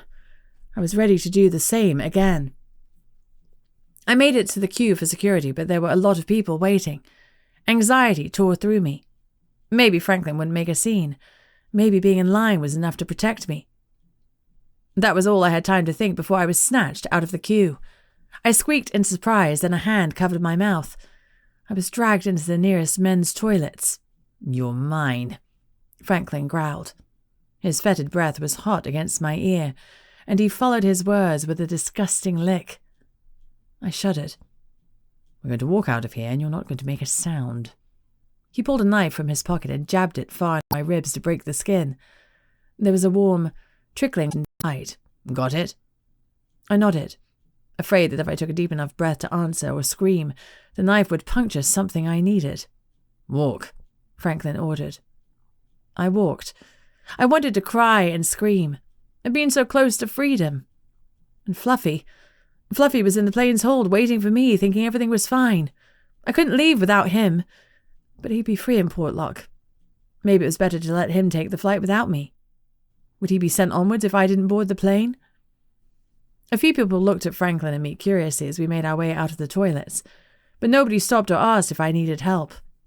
So much for airports being a safe space. Franklin pushed me out of the door to his waiting goons, 2 of whom were holding John. John wouldn't look at me. He was standing strangely as if he was in pain. With his powers of vampiric healing, it must have been an awful attack if he was still hurting. I wanted to apologize to him, but I didn't want him to get into any more trouble by indicating that he'd had a role in my escape. They might be operating on the assumption that he was just incompetent. The knife left my side, and I took a deep breath. Franklin switched his grip from my arm to my hair and propelled me towards his black Mercedes. I balked and tried to pull back, but he was controlling my head and I couldn't break free. If I got into that car, my life was over. One of Franklin's goons hurried over and opened the door. Franklin tried to shove me in the car, but I resisted, begging John with my eyes for one last bit of help. He was still standing between some of the other vampires, but they weren't holding him. He stared intently at me, but I couldn't understand what he was trying to convey. Suddenly, he surged forward. The vampires next to him were surprised and acted too slowly. John grabbed the back of Franklin's suit jacket and yanked him off his feet. The knife flew up in the air, and I caught the glint of it as the lights reflected off the blade. Without thinking, I reached up and grabbed it as it fell back down. The hilt landed in my palm, and I grasped it tightly. The other henchman had caught John and pulled him back. Franklin punched him and John doubled over with an oof. Franklin whirled back to me, his face twisted in ugly, towering rage. I stepped back, but I didn't have anywhere to go except into the car, and no way was I getting in there voluntarily. Franklin raised his fist. He was going to punch me and knock me out. If I let that happen, I might as well die. I took a step towards him. As his fist came forward, I closed my eyes, jammed the knife into his crotch with all my might, and gave it a savage twist. His fist clipped my ear, making it ring, and I stumbled and nearly fell. Franklin gasped as his hands came down protectively over his groin, but it was too late. Blood was spurting through his hands. I'd hit his femoral artery. I locked eyes with John as one of the other minions released him to run to Franklin's side. He threw Franklin in the car, and the car sped away. The wheels squealed as they left. "Go," mouthed John. I looked around. The remaining vampires were in shock, staring after Franklin's speeding car. I took my chance and ran back into the building. Chapter 19. I found the nearest ladies' toilet and hastily cleaned up. Security wouldn't let me stroll through covered in blood, and I had plenty of it on my hands and my clothes. Luckily, I had a change of clothes in my backpack, so I hurriedly washed my hands and changed. I shoved the soiled clothing in the bin, then emerged cautiously, looking for my pursuers. No one. I headed to security for a second time. This time the queue was far shorter. I blended in, keeping my head down except for glancing frequently around me. My heart was hammering as I approached the front of the queue. Safety was only inches away. As I was called forward, I nearly sobbed with relief. I wouldn't even care if they wanted to cavity search me. They didn't, luckily, and I was soon through security, hopping as I pulled on shoes one-handed in my haste. Once my backpack had been reclaimed and I was through, I took a deep breath. They couldn't get me now without involving the airport police. I'd done it. I'd really done it, but only a fool would relax just yet. I headed straight to my gate. With all the dicking around, the board said that the plane would be boarding in 5 minutes. By the time the goons drove Franklin to the hospital or to the vampire court, I'd be safely in the air. Vampires heal quickly, but I'd done some real damage. Franklin was vain enough to want to make sure everything was working properly down there. They were boarding by the time I arrived at the gate, so I walked straight on and took my seat in the third row in business class. I sank down gratefully, hunched against the window, and buckled my seatbelt. Boarding continued for a while, but eventually trickled to a stop. I had headphones, in-flight entertainment, and even a blanket, but I wasn't relaxing until we were in the air. I kept begging silently for them to close the doors, but they stayed open. I closed my eyes, the tension building inside me until I wanted to scream, "Let's bloody go!" A flight attendant tapped me on the shoulder. I shrank back and stared at her. This was it. They'd called, and I was going to be arrested. "Champagne, water, or orange juice, ma'am?" "Do you have any tea?" "Hot drinks will be served when we're underway, ma'am. Can I get you a cold drink in the meantime?" Champagne would be great. The alcohol might help settle my raging nerves. "Course." She gave me a wide smile and passed me a glass of cool, sparkling wine. I took a calming sip and wished the glass was bigger. Finally, the doors closed, and I almost sobbed with relief. I'd really done it. I was safe. Chapter 20. We flew in darkness to New York, and I spent the day in a tiny windowless hotel room. I couldn't have cared less about the size of the room. I was free. The gnome had arranged everything for me, including blood deliveries and care for Fluffy. That day I slept the best sleep I'd had in a week. The following day I arrived in Anchorage, Alaska, and was reunited with Fluffy. We stayed in a tiny dog-friendly B&B until the evening when we headed back to the airport for the next leg of our journey. When I arrived at the gate for Raven Air, I was surprised the plane had propellers. Who knew people still flew around in those? It was only a 45-minute flight, but both Fluffy and I were tired of traveling. On top of that, I was growing anxious. I was free, but I was also alone in a foreign country and unable ever to go back home. I hadn't even said goodbye to my parents. I'd made an enemy for life in Franklin, which wasn't my wisest move, but there again, tangling with him to start with hadn't been my best choice. I frowned. Wait a minute. Didn't vampires have some sort of ability to cast a thrall on their victims? If Franklin had been hired to turn me, drinking with him that night probably hadn't been a bad decision on my part, but a deliberate plan on his. Son of a... Now that I was out of the clutches of the Vampire King, Franklin and his minions, I was terrified for new reasons.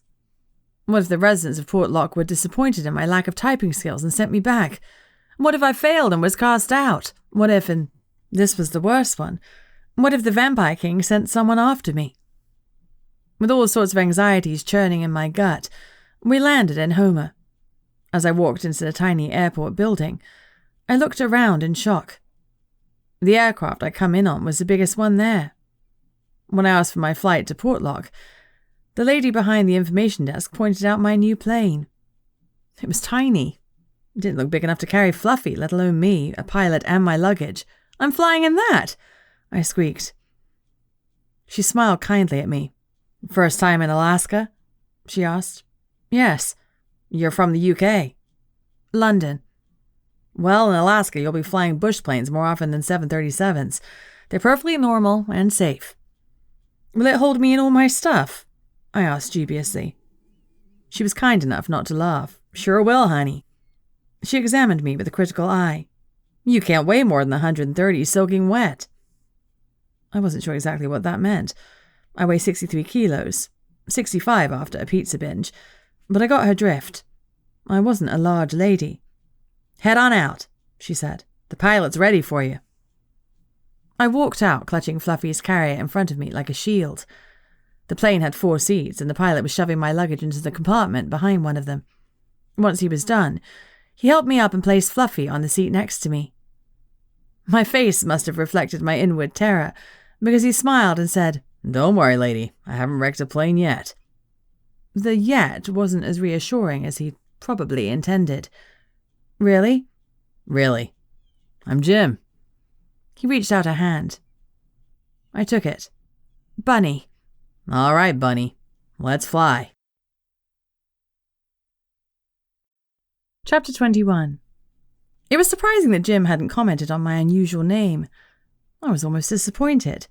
I'd had an elaborate tale ready about how I'd acquired the nickname, involving an eagle and a cliff edge. Jim handed me a set of headphones in case we needed to communicate. I put them on as he climbed into the front seat and did all of his piloty things. When the engine started, it was so loud that I suddenly understood the need for headphones. I wished I had something for Fluffy's ears. As we taxied down the runway and lifted into the air, I looked for something to hang on to. I didn't see anything, so I clutched the sides of my seat. I hoped Fluffy wasn't too scared. When I gazed into his carrier, he was lying down, and I couldn't tell if he was relaxed or terrified. He had travelled well so far, but this was loud and bumpy. I laced my fingers through the mesh, and his nose nuzzled against my fingers. He was okay. It was a while before I was able to relax and enjoy the ride and the stunning scenery. Alaska felt immense and wild. Even in the darkness, my vampire vision showed that we were passing over miles of nothing but trees, water, and empty land. There were no lights, no signs of civilization. It was both intimidating and freeing, and it was a world away from the busy lights of London. After some time, Jim said, Bunny, we're almost there. We have to pass through the barrier. It's a bit bumpy, but that's perfectly normal. You good? I nodded, but I was lying. Bumpy didn't sound good. And what was the barrier? Now didn't feel like a good time to ask questions. I wanted Jim focused on the darn plane. My tension increased, and I clutched the sides of my seat again as we started to bump through some pretty wild turbulence. The plane dropped and bounced. Doors rattled, and my stupid fangs dropped because I was trembling so hard. But finally we were through. I let out an explosive breath of relief. I could see the town below us. From the air, it looked neatly organized, and I could see the airstrip clearly next to the water. But instead of landing there, Jim headed for the water itself. Thinking we were going to dive straight in, I squeaked, but instead he brought us down smoothly and we floated over to a dock. I breathed a huge sigh of relief when the engine stopped and someone tied us off. Jim hopped out of his door and disappeared. Since the dock was on my side, I wondered where he'd gone.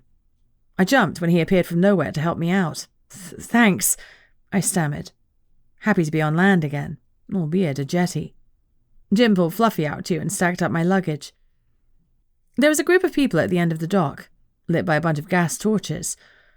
It was bright enough for me to see a woman with brunette hair waving enthusiastically and beaming in welcome.